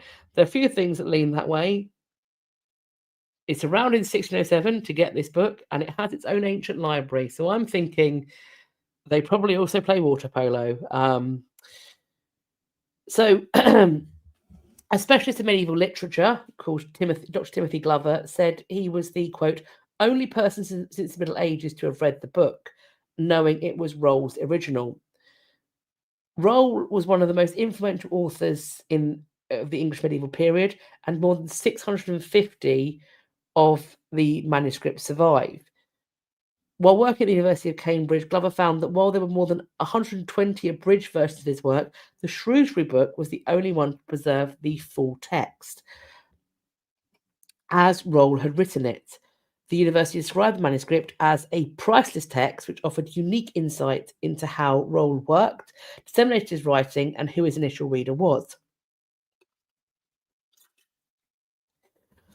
The headmaster, Leo Winkley, said it was an extraordinary discovery for the school.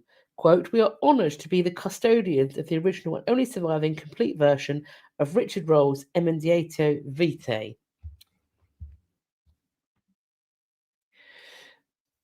Carol Hart, it's a very prestigious private school in Shrewsbury. I am unsurprised at that because ancient, they have a library. They have their own ancient library. Well, founded in the charter of Edward IV.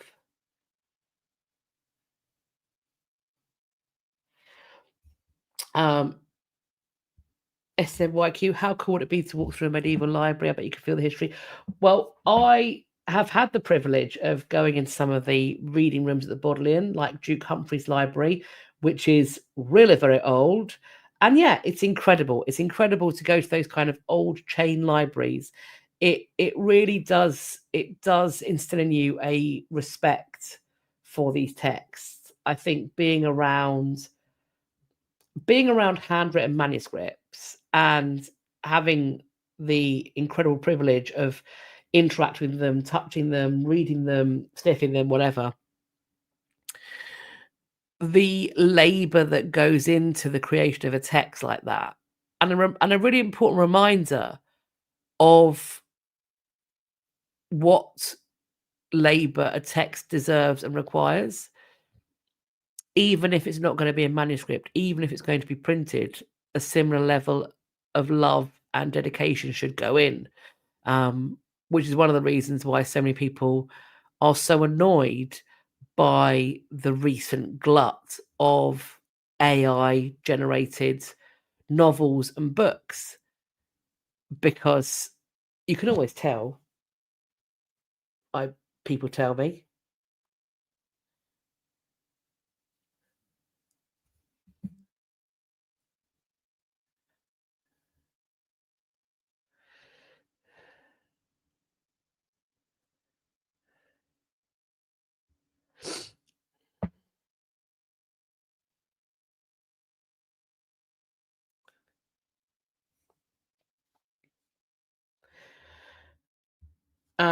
Jennifer asks, would a library like that be able to adequately store these documents, temperature and humidity? I would imagine so. I would imagine that as they have their own ancient library, they will have the staff that will care for it.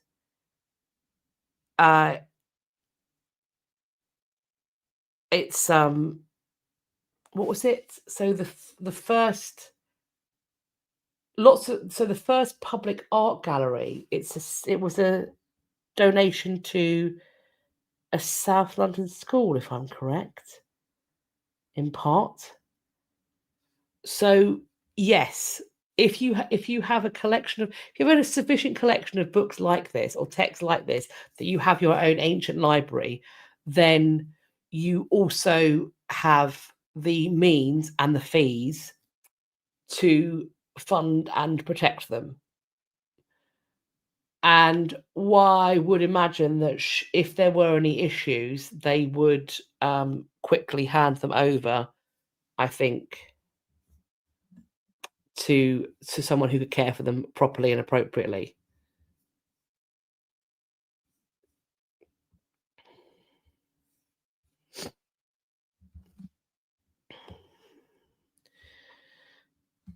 Less happy. A discovery of plague victims has been found in a mass grave in Germany. So Yersinia pestis, or which caused the Black Death, is thought to have killed as much as half of Europe's total population between 1346 and 1353. So mass graves are a thing across Europe from that time. One archaeological team, which includes researchers from Leipzig University, think that they finally located one of these infamous burial sites. They think they have pinpointed one of the plague mass graves that is described in the Elverta Chronicles. The suspected burial plot is fascinating not only for what it contains, but how it was identified. Instead of accidentally discovering archaeological evidence amid a construction project, as is often the case, tube lines, I'm looking at you, because they almost always get held up because somebody hits plague pit. They have used interdisciplinary techniques in this case to seek out Black Death burials. They analysed the ground beneath them using electrical resistivity mapping. Electrical resistivity. I've not heard of that before. Every type of geological material possesses some degree of electrical conductivity, which can be charted by firing currents into the earth and measuring resultant voltages. Then researchers can correlate voltage to various soils and rock types. One location, identified by a roughly 33 by 49 by 11.5 foot site, with noticeably disturbed subsurface sediment distributions. They then drilled core samples and that produced mixed geological materials along with fragments of human remains. Then radiocarbon dating dated the remnants back to the 14th century, which strongly suggests this is a medieval mass grave. This finding aligns with both modern soil science and the medieval miasma theory, which held that diseases were spread through bad air and vapours arising from decaying organic material. This is perhaps the reason why, rather than interring Black victims in wetter soils close to the town, the residents placed them in drier conditions far outside the village walls. The hypothesis they've made can't be confirmed without actual excavation at the site, but until then, this is a novel approach that is paving the way for additional searches. And this technique isn't relegated to plagues of the distant past. That similar approaches can be applied to various other archaeological searches. Lorcan, I'm not joking. My brain went, what if you licked it? What if you ripped it? What? No. Don't lick the history. Don't lick the history. Don't do it. Not appropriate.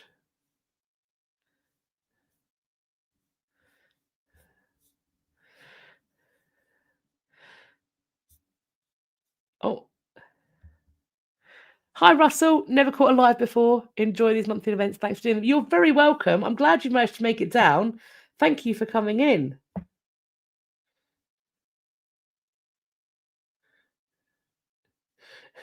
Scarlett says, fight the intrusive thoughts. Look, we all have to.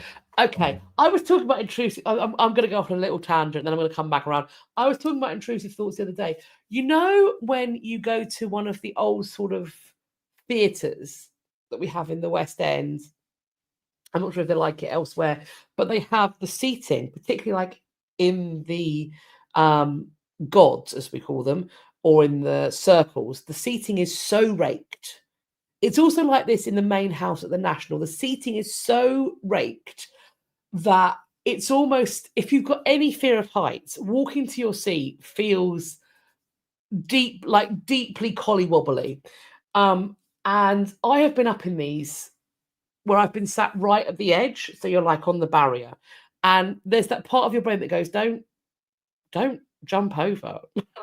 Don't do that. And if someone walks past you, you just go, don't knock them off. Don't push them over. Or you've got your drink. Don't throw that over the balcony. Or don't throw your phone over. The intrusive thoughts. The intrusive thoughts. The T-shirt, the Don't Lick the History T-shirt. No touchy touch. Don't lick the history. The discoveries are becoming slightly less fun. I'm gonna be honest with you. I will buy that T-shirt. We all will. The reading the past Senate has spoken. Okay, don't lick the history. Yes. I'll figure out how to do it. Mr. Dr. Cat, make a note. Take a memo. They have found a 16th century gallows with bodies buried right beside it. This is in France. They have found a 16th century public gallows with 10 mass burial pits. And it's at the site of a modern day fairground. That is, I am not joking, that's how a horror movie starts. Mass burial ground, fairground. They were filled with the remains of at least 32 individuals, mostly men and a few women, sometimes buried head to toe on their back or on their stomachs. And it's thought they were most likely people who had been hung from the gallows.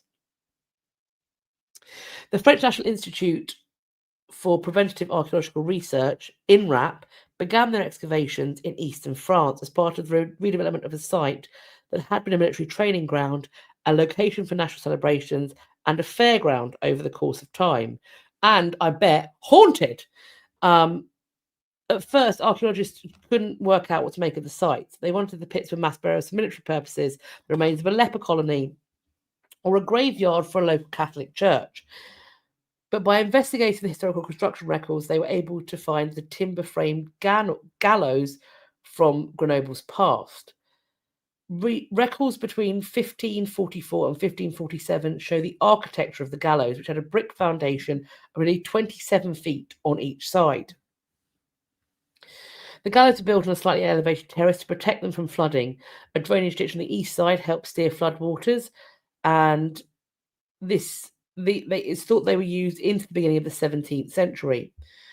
The condemned were executed either in the public square, the Place aux Herbes in Grenoble, or at the gallows. Their bodies were then displayed on the gallows outside the city.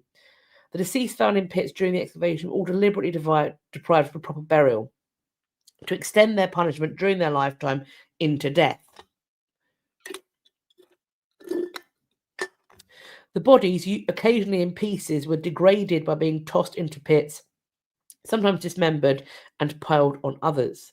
Quote, the discovery of these gallows and the understanding of the practices they entailed provides a new case study for the burgeoning field of research concerning these places of justice, markers of jurisdictions, symbols of security, instruments of social degradation, and more generally, for reflections on what it meant or still means to be condemned to an ignominious death.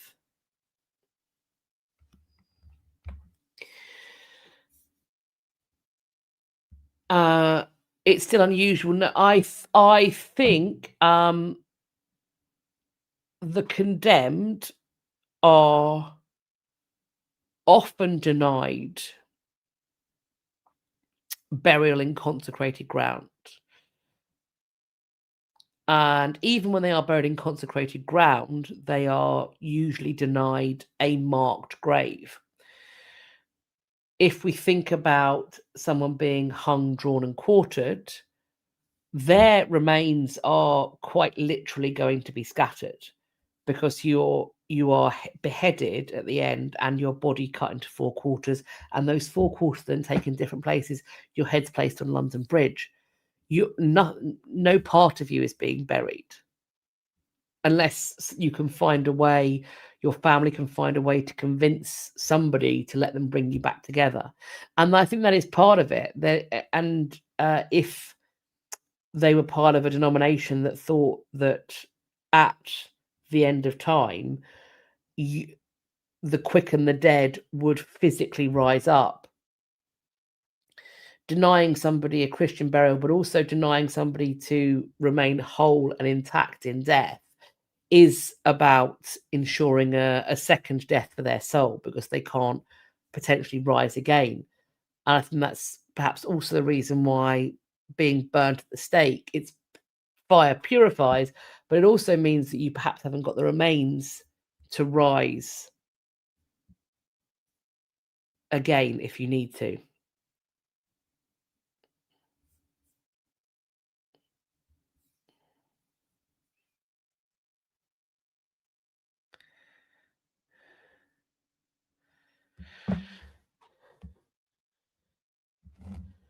Could Leonardo da Vinci's DNA be hiding inside one of his sketches? Scientists have found male human DNA on a chalk drawing that might have been created by the famous artists and scientists, but they can't definitively link the genetic material or the sketch to Leonardo. I,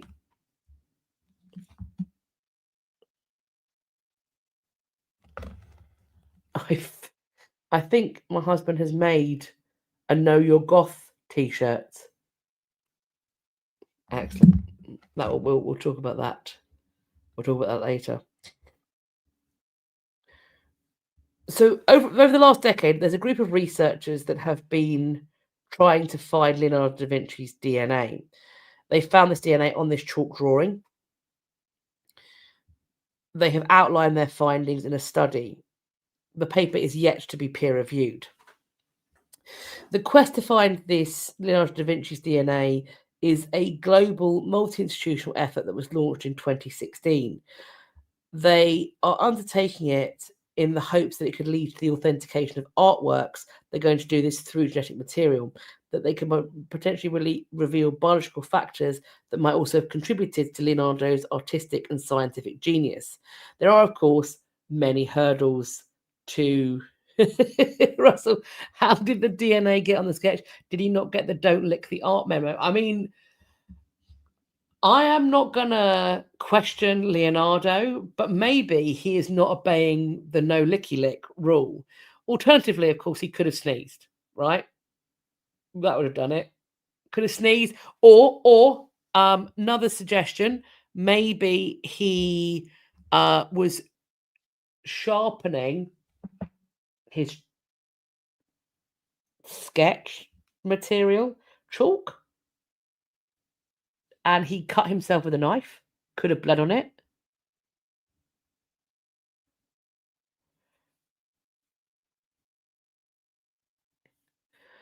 Scarlet, it could also be touch DNA. I mean, it's a bit old. I mean, how many people have touched it? That's another question. How do we know it's him? The problem is that Leonardo never had children, so there's no direct descendants. His mother's grave is the location is unknown. They haven't been able to investigate the tomb of his father, so I don't know what they're cross-referencing it to. They've been attempting to extract his genetic material from his artworks and other artifacts. They have found male human DNA from a lineage linked to Tuscany, which is where Leonardo was born. They also found DNA that belonged to someone of the same lineage on a letter written by one of Leonardo's close relatives. Whether the DNA on the sketch belongs to Leonardo does remain unclear. So we have got some limitations with the study. They've got a small sample size of artworks that then produce even smaller amounts of DNA. They can't authenticate, they did not, or maybe cannot authenticate the age of the genetic material they found. I mean, of course, it's possible that DNA found in the artwork and also a letter could be because a later person and or their relative who was very interested in Leonardo engaged with the collection.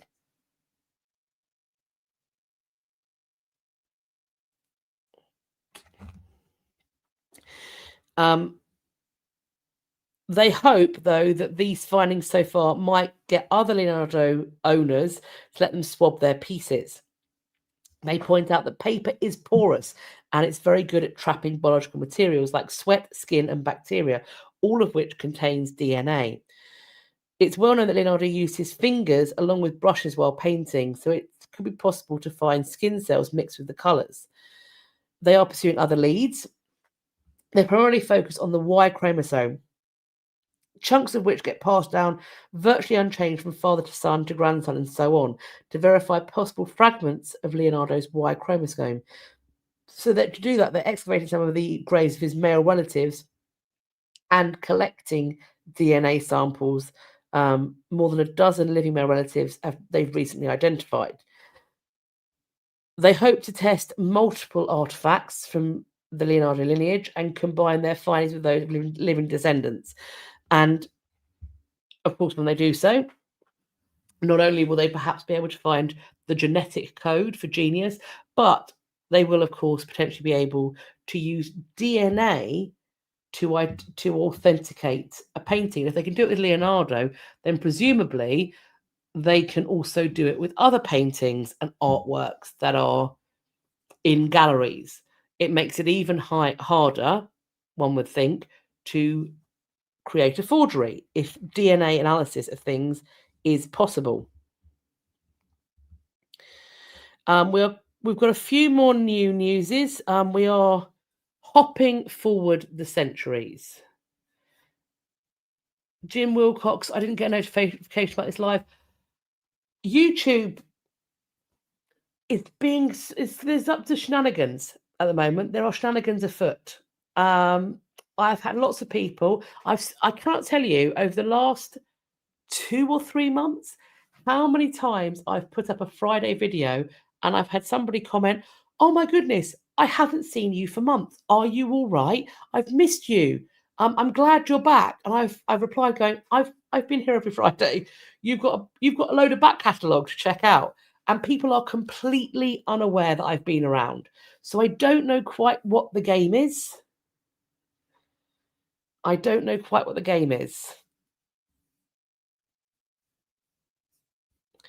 It's a pain. I'll give you that. What I'm going to say is, here's the way it almost always works, unless I notify of something else happening. Last Monday of the month at 8:30 GMT, every Friday at 4 p.m. GMT. Premiere goes out on the Fridays, last Friday of the month for the History News Live. And as Jessie points out, a bunch of you also had the email, which was supposed to be the failsafe, dumped into the spam folders due to Gmail's auto-filtering. And apparently, if you tell them that it's not spam, it doesn't want to believe you.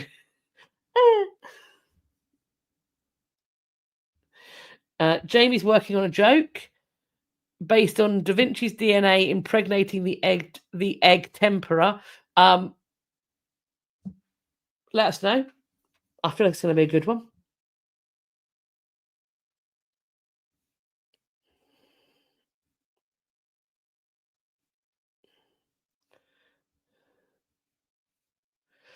Brian said, have they tested Richard III's remains against male descendants of the Holland family descendants since the rumour that John Holland, 1st Duke of Exeter, was the real father of Richard of Conisbrough?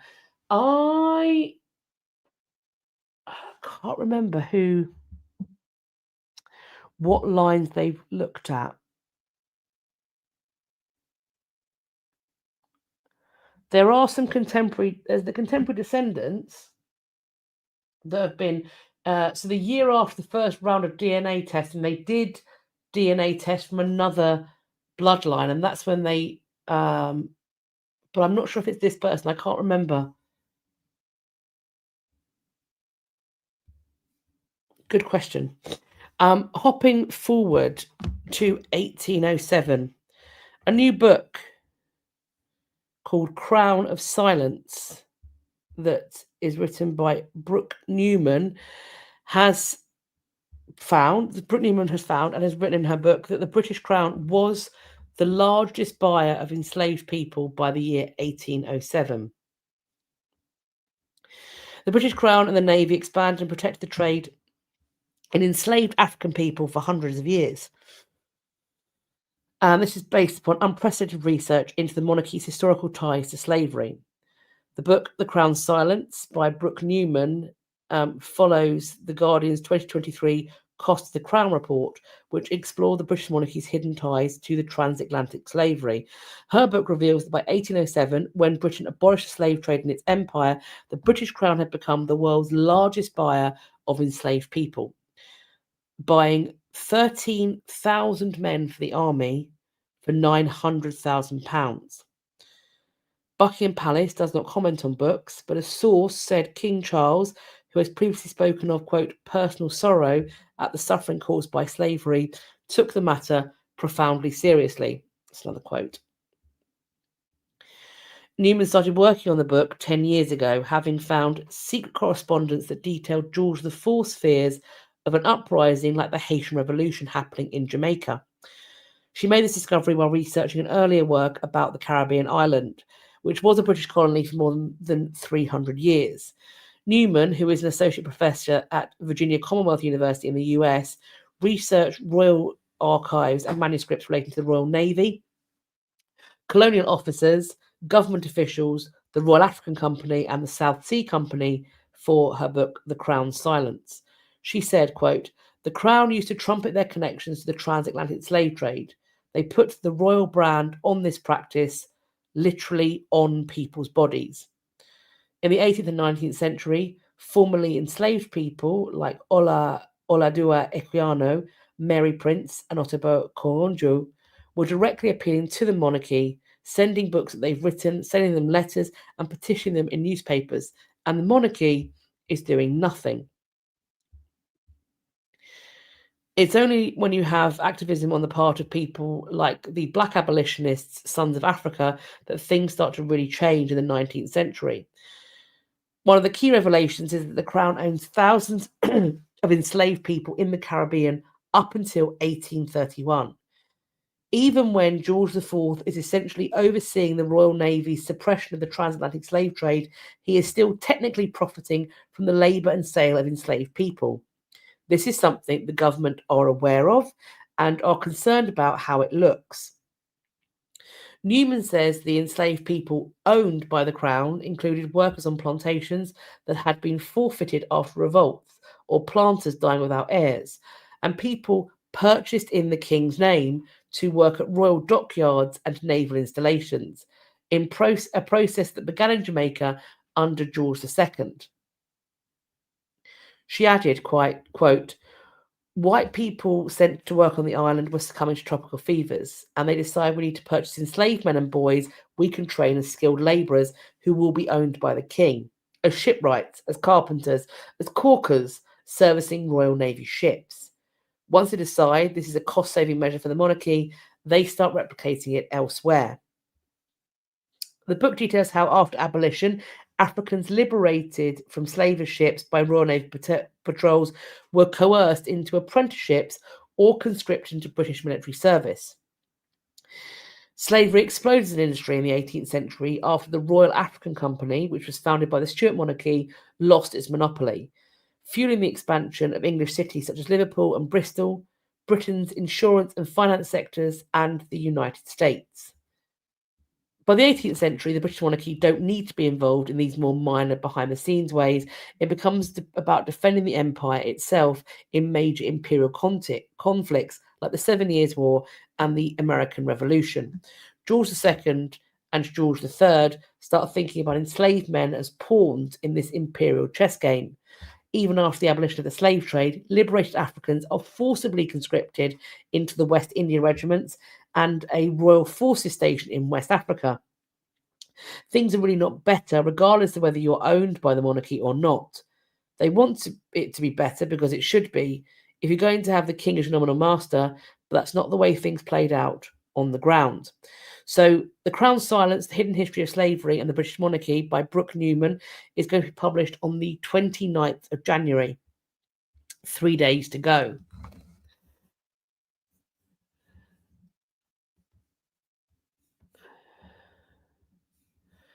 Sam Tyres, didn't Queen Victoria have a dark-skinned employee? So she had somebody in later life who she referred to as her munchie or her munchie. She also was gifted a little black girl whose family had been slaughtered. And yeah, she did sort of collect people. I'm not quite sure how we view that, because they weren't there necessarily to work, but it was a kind of collection of people. And also, as her empire expands, she becomes godmother to the children of peoples that her empire is effectively subjugating. So it's this kind of quite complicated, that she sees herself as sort of some benign maternal figure, clearly, but at the heart of it is colonial imperial expansion.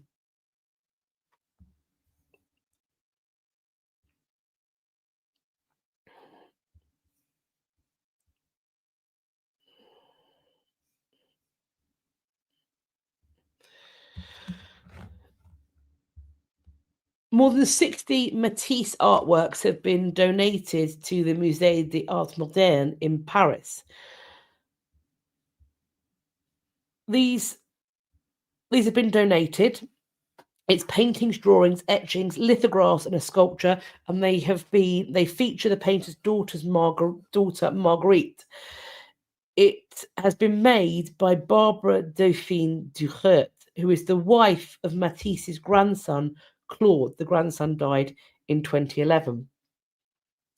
Many of the works have been loaned to the MAM for its Matisse et Marie exhibition, but the museum said that they are now allowed to keep them. In 2013, she gave the Pompidou Centre Marguerite with a Black Cat, one of Matisse's best-known portraits of his daughter. Marguerite was Matisse's favourite subject, born during his relationship with one of his models, Caroline Jublot, when he was studying art in Paris. He recognised the child and brought Marguerite to live with his new family, including her half-brothers Jean and Pierre, when he married 4 years later.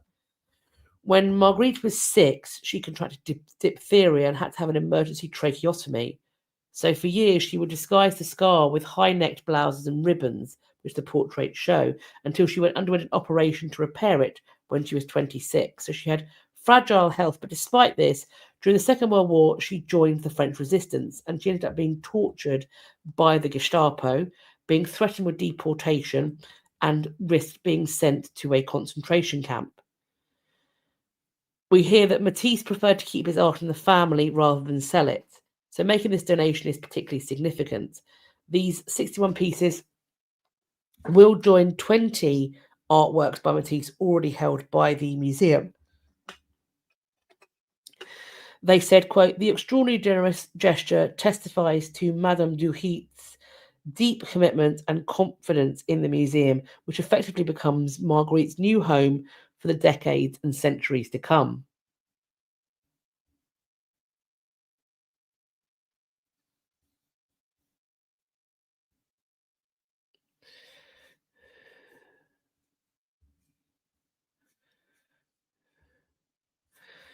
Snudpuckle, I'm glad the public can now view them. Yeah, I mean, absolutely. I think it's great when things are made available for public display like this. Absolutely. A 3D map of Easter Islands takes you to places that visitors aren't allowed. So 100,000 people visit these islands to see what's known as the Easter Island heads, the 13-foot tall Easter Island heads. It's not easy to get to the museum, and to combat over tourism, there's only a limited number of flights to travel there each week, so they can book up quickly, especially during the busy season between December and March. However, a team of geographers and researchers allows you to now view it from the comfort of your home. So Binghamton University and the State University of New York have launched the first ever high-res 3D model of Ranu Raraku, one of the major quarries on Rapa Nui. So this model includes nearly 1,000 carefully rendered Moai statues, and it lets viewers explore the quarry. So it allows you to see things you can't see on the ground. You can see tops and sides, all kinds of areas that you wouldn't be able to walk to.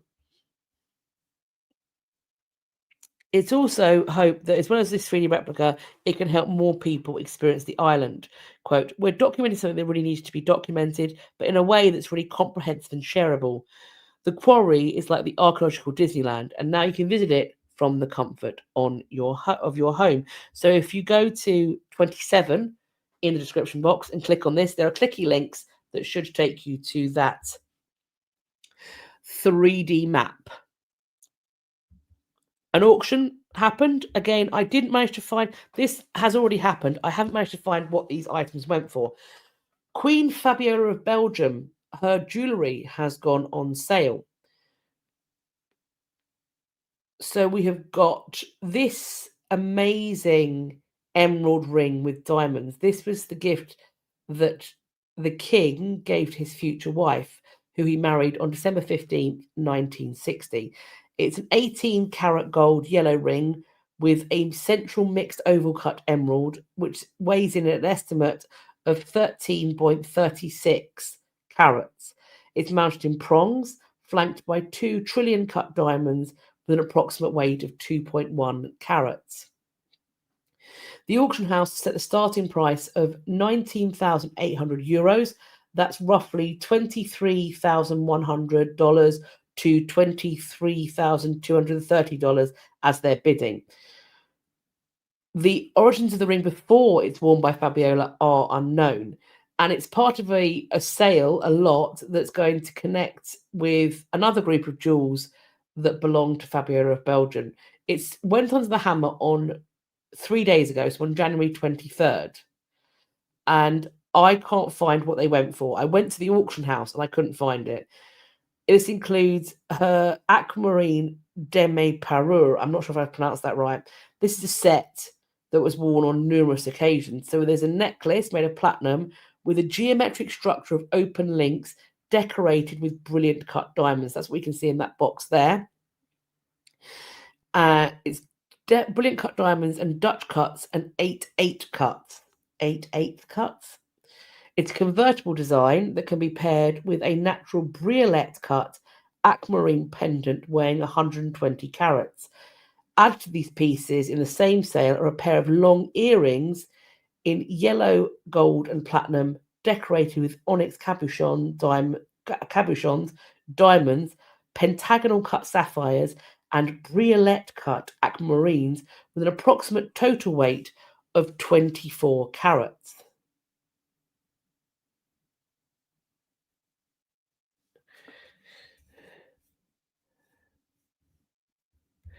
How is that called yellow? It looks green to me. Which bit was the one that was called yellow?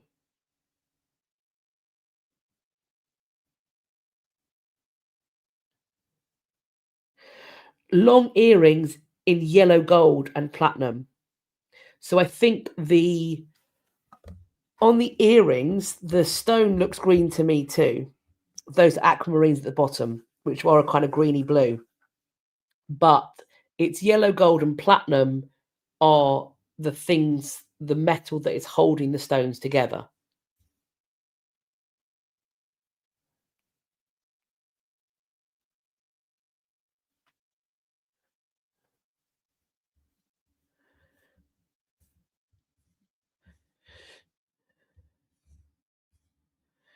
Brian asks, would they ever do a The Crown type show on any non-British royals? Well, I suppose they do sort of feature in The Crown. I guess you'd have to ask Netflix. I mean, they have. I mean, historically they have done, because there's that Spanish language show Isabel, about Isabella of Castile. That was incredible. But in terms of more modern, contemporary royal families, is there enough scandal? Is there enough? Is there enough scandal? James, if jewelry is valued in carats, what are carats valued in? Diamonds, obviously. I've got a bag of carrots. It's 3 diamonds of carrots.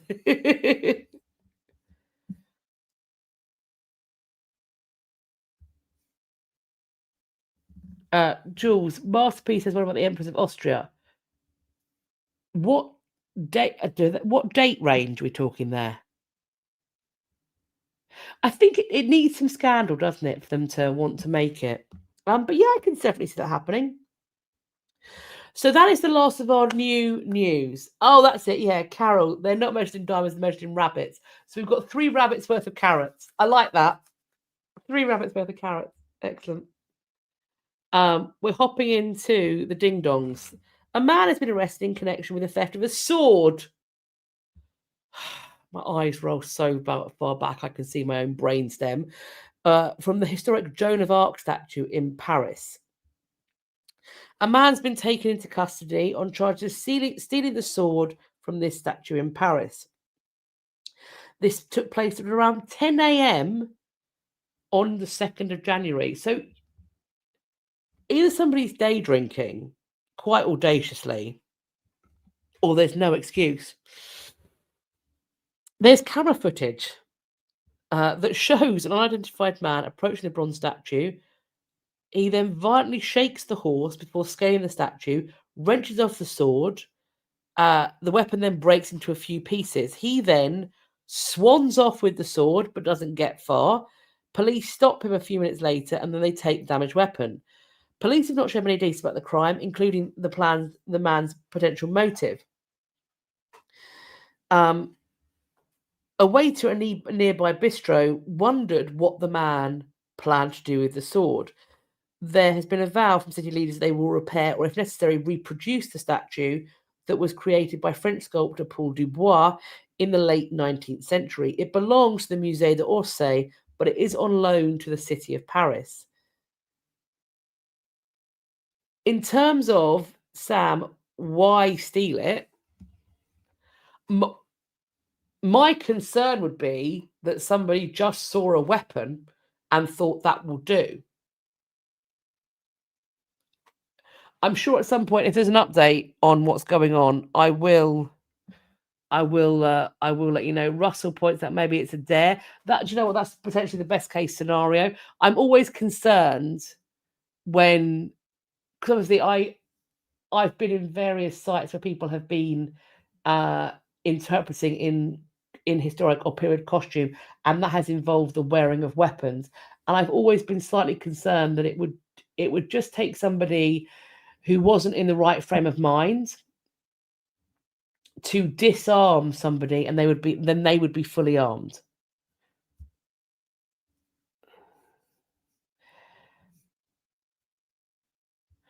Yeah, the delusion people have that statues have real weapons. I mean, with that being said, if you've got a long bit of bronze, even if it's not actually a sword, I still wouldn't want to be hit with it at all.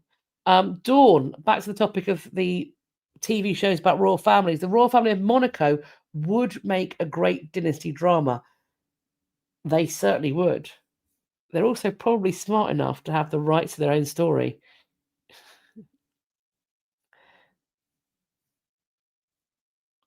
Brian asked whether it's a very loyal Burgundian. Perhaps. Stuart says, at least our students just put a cone on the head. Indeed, that is the way we hat our sculptures. What a way to get a criminal record. Sam asks, wouldn't it be heavy? Possibly, if it's solid bronze. It may not be solid. The sword may not be solid bronze. I'm not sure. Either way, I don't think I'd like to be hit with it. I don't think I'd like to be walloped by it if somebody did grab it off of the statue. A detectorist faked a Roman brooch he bought on eBay. A funeral director has deceived thousands of people when he lied about digging up an 1800-year-old Roman brooch. He claimed it unearthed the horse figurine in Lincolnshire in 2019, and he was paid £5,000 so it could be displayed in a museum. In reality, he'd chosen to exploit the rich heritage of Lincolnshire by planting the brooch, which he'd bought online. He was sentenced to a 12-month suspended prison term. He admitted 4 charges of fraud by false representation. He previously had served in the Royal Navy, and he claimed he'd found the copper alloy brooch during a charity event titled Digging for Veterans. It was known as the Leasingham Horse Brooch, was seen as a significant find. It went on display at the Collection Museum in Lincoln, and it also featured on the Channel 4 programme called Great British History Hunters. Doubts began to surface in 2013 when Price submitted other Roman items to Dr. Lisa Brundle, the finds liaison officer at the council. It led to the horse brooch being submitted to Historic England for tests, which confirmed it did not predate the 16th century. Lincolnshire Police said that Price had actually bought it on eBay. So he knowingly deceived a specialist who initially authenticated the brooch. He then deceived the thousands of visitors who had been fascinated to see this horse brooch and to learn following its discovery. Authorities began to suspect that some of the 188 items submitted by Price had been, quote, seeded. This is terminology used in the detectives community for items being planted in the soil. He claimed to have found a Roman knee brooch, another horse figurine, an axe, and a hoard of Roman coins. When Brundle asked to visit the site where the coins were found, Price told her it was closed. They carried out a search of his home in May last year and found a copy of the horse brooch. He had been motivated by a desire for the council to excavate a site at Long Bennington. In an impact statement read out, Brundle described how the betrayal had shaken her confidence in the authenticity of finds and had diverted time and resources from genuine archaeology.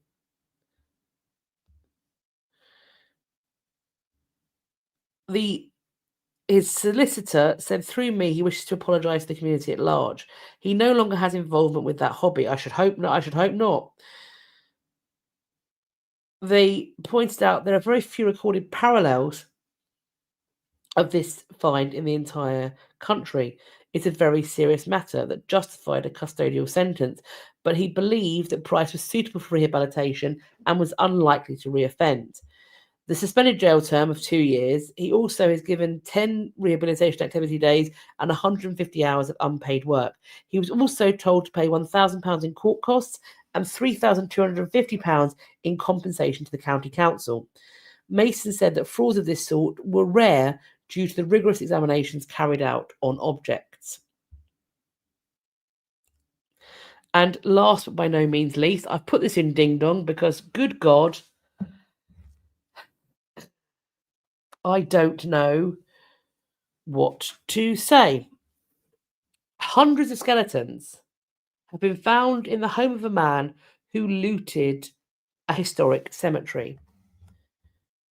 Police are still investigating what the suspect was doing with the remains after they allegedly found his Pennsylvania home held skulls and mummified appendages. Police investigators were staking out the historic 200-acre Mount Moriah Cemetery, or Moriah, in southwest Philadelphia, when they finally saw someone emerging carrying a crowbar and a burlap bag. All right, Birkenhair, chill out. What? For months, mausoleums in the graveyard, some more than 100 years old, were being looted in the dead of night. They believed they'd found the perpetrator, identified by police as Jonathan Gerlach. Police said they could see numerous bones and skulls in the back seat of his car. What? He's 34. He's burgled tombs in the areas. They found more than 100 human skeletons, including mummified hands, feet, and skulls on shelves, some of these remains being 200 years old. He did everything in his power to secretly and silently grave rob. He has been charged with 574 counts, 100 counts of abusing a corpse, 26 counts of burglary, and dozens more of desecrating a public monument, trespassing, and theft. He is being held under $1 million cash bail at the Delaware County Prison. His attorney, if there is one, could not be reached for comment. He admitted, apparently, to stealing approximately 30 sets of human remains. This is from this cemetery, which is estimated to contain 200,000 graves, including Civil War veterans and historic figures such as Betsy Ross, who many people is believed for the responsible for the first American flag. When he was arrested, police allegedly determined that the burlap bag he was carrying when he left contained more remains. When they went to his home, they referred to it as being like a horror movie come to life. This is about to get, this next bit might be upsetting, so I'm just gonna caveat, like, it's all been upsetting, but this bit might be particularly triggering for some people, because I'm going to point out that it involves a baby. So if you want to not listen, to mute me, I'm going to raise my hand when I start talking about it. And when I've stopped talking about it, I'm going to put my hand down. Okay, so I'm going to start talking about it now. The remains included a months-old infant and a corpse that still had a pacemaker attached. Police found these remains in various states of display.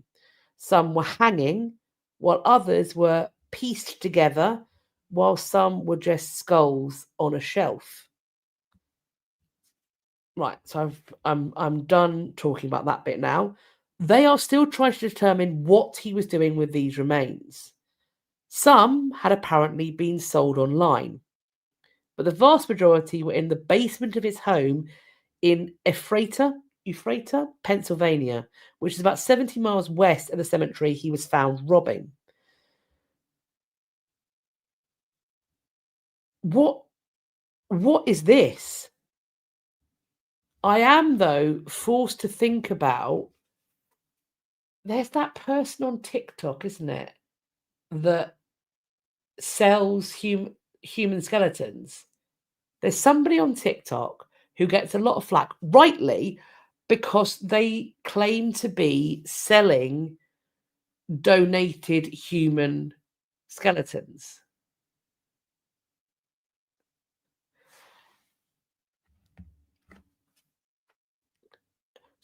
If he sold these online, somebody was buying human remains online.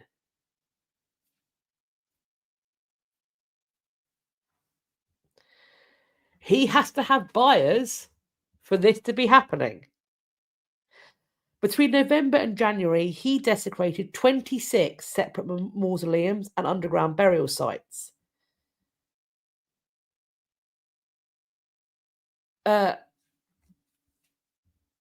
On December 23rd, police responded to a tip from a man who told police they'd been in touch with Gerlich's brother and sister-in-law, who were urging authorities to look into him in relation to the mausoleum threat. Imagine that being your brother.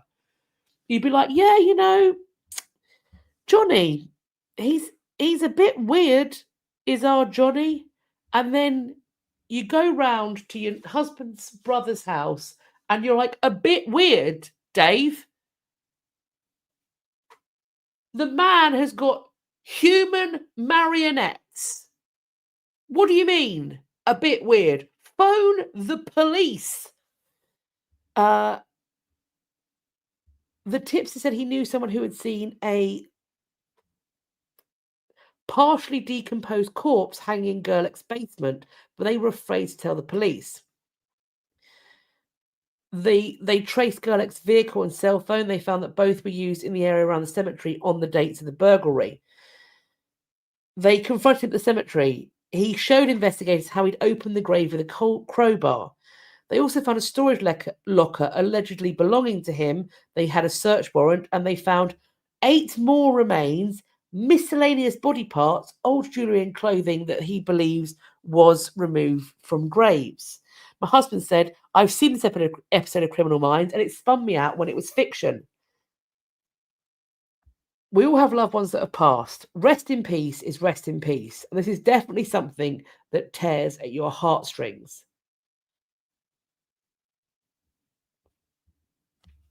This is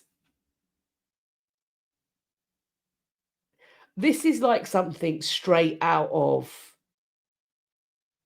a crime procedural. I mean, my husband's referenced Bones, human marionettes in Bones.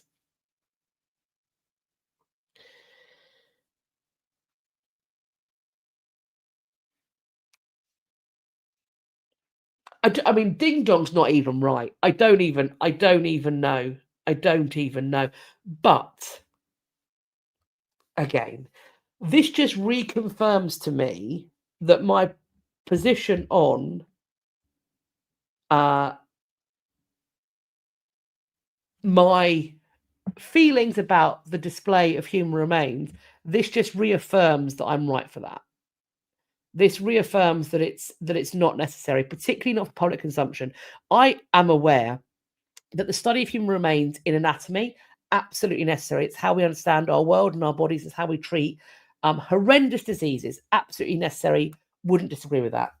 I also think that the display of human remains and the investigation of human remains, very necessary for police, forensic officers. It has a purpose that keeps everybody safe.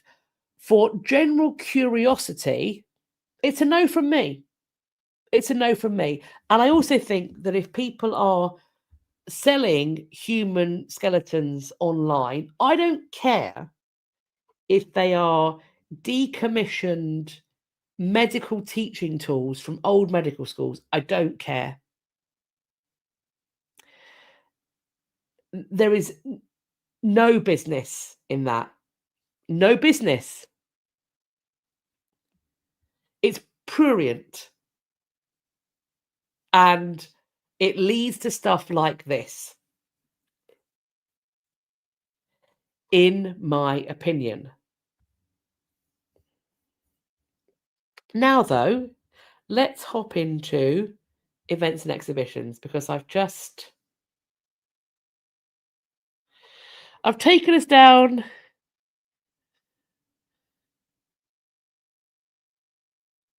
so my husband's watching something about, is there a conversation about Pyrex that I'm missing? My husband says, I'm not sure where the conversation about Pyrex started, but I needed to see this to cope with this article. Thanks, readers. I've missed the Pyrex chat, but you've given my husband a brain cleanse from the horrors. And now let's all together go on for a brain cleanse and talk about this exhibition that you can go and see at the Walters Art Museum in Baltimore, in Maryland. This is Paws on Parchment. So this is how medieval people thought about, engaged with, and admired cats through these animals' presence in manuscripts of the period. This is essentially cat memes before cat memes. And this is running until February 22nd. So you have got just under a month to go and check it out. You have got, and it looks super fun.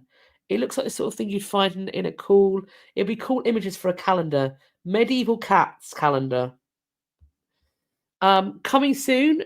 Also, to point out, you will see when you go into the description box for these exhibitions, you will see there's a link to the exhibition and then there's a sub link to the accessibility information. So if you require accessibility information, that is also linked beneath the info about where you can get tickets. The same goes for this. It's coming to Boston, opening on February 13th. So hold on to your knickers. It's not happened yet, but it's coming. This is Discovering King Tut's Tomb. And this has been doing the rounds. I think it was most recently in Vegas. We have talked about this as it's gone about. And my understanding is that what you have is a lot of 3D modeling and reproductions, many of which are really brightly painted. And from people who have seen, I believe this is the same exhibition that other people have seen, and they really enjoyed it. I don't believe, from what people have told me, if this is the same exhibition, caveat that, if it's the same exhibition, I don't believe this has any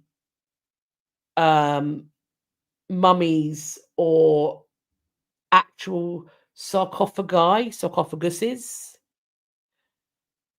I don't believe it has anything that is a kind of contested Egyptian artifact in it, is my understanding. happy to be corrected. Steve thinks he's seen it and it's a great exhibition. Julesy says if it's the same one they saw years ago. I think this has been doing the rounds for quite a while. And it does go all over the place. And last by no means least, this is one that I would actually really, really love to. Okay. Oh, yeah. So here we go. Steve says it's all hyper accurate replicas with hidden flaws. Oh, fab. Okay. Perfect. This is one that I really wish I was able to go and see. This looks incredible. This is in Canberra in Australia. And this is open until the 5th of April 2026. And it's called Loving. Photographs of men in love from the 1850s to the 1950s. And the promo image we've got there is two men holding a sign that says, not married, but willing to be. If anybody is in Canberra and they get a chance to see this, I'm not sure if you'll be able to take pictures of the exhibits. But please send me the pics. I'm very grateful to Liliana for emailing me pictures of the exhibition that she went to see, which is where I got today's background image from. Liliana sent me as well images from when she went to see the Galloway Hoard at the Melbourne Museum. And I'm very grateful for that, for her sending that over. So the same thing applies, particularly for this one. I would love to see that. Also, if anybody, I'm going to check out and see if there's a book of the exhibition that's available over here. I think it'd be great if it came if it toured, but I don't know if it will. So that is what I have for you today, friends, and I have had a really lovely time chatting, and I know that the other news that's been going on in January, certainly I've been feeling very discombobulated. Understatement of the century. It's been very hard to focus on anything else, to be honest. And I know I'm not the only one in that boat. And I know for many of you, the things that are happening will be far closer to home for you than they are for me. And I wish there were magic words to make it all okay. But those words don't exist. So what I can say is, as clumsy as it may be, is that we are watching and we care. And speaking as somebody who creates content, I am seeking to do currently two things. I am observing what's happening, desperately trying to make sense of it for myself, principally, and resolutely avoiding giving my opinion as an historian, because history doesn't repeat, it rhymes, is the old saying. And the last thing I would want to do is say anything that could remotely inflame a powder keg that is currently brewing. What I can try and do is produce content that is a space of escape. And while I'm not in any way saying you should try and forget what's happening, I think it is also important to take pit stops. The drive is long. The journey is going to be hard. And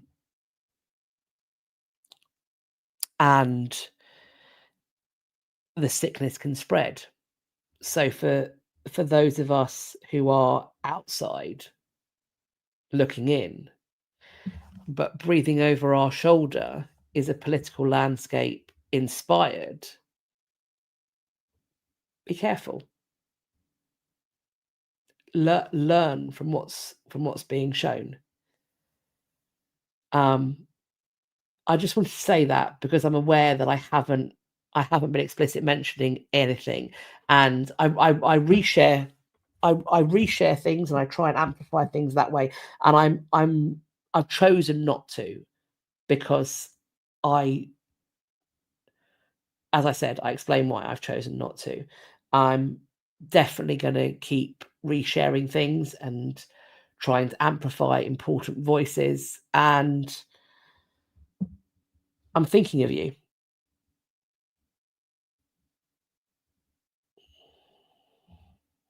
I can't imagine what it must be like.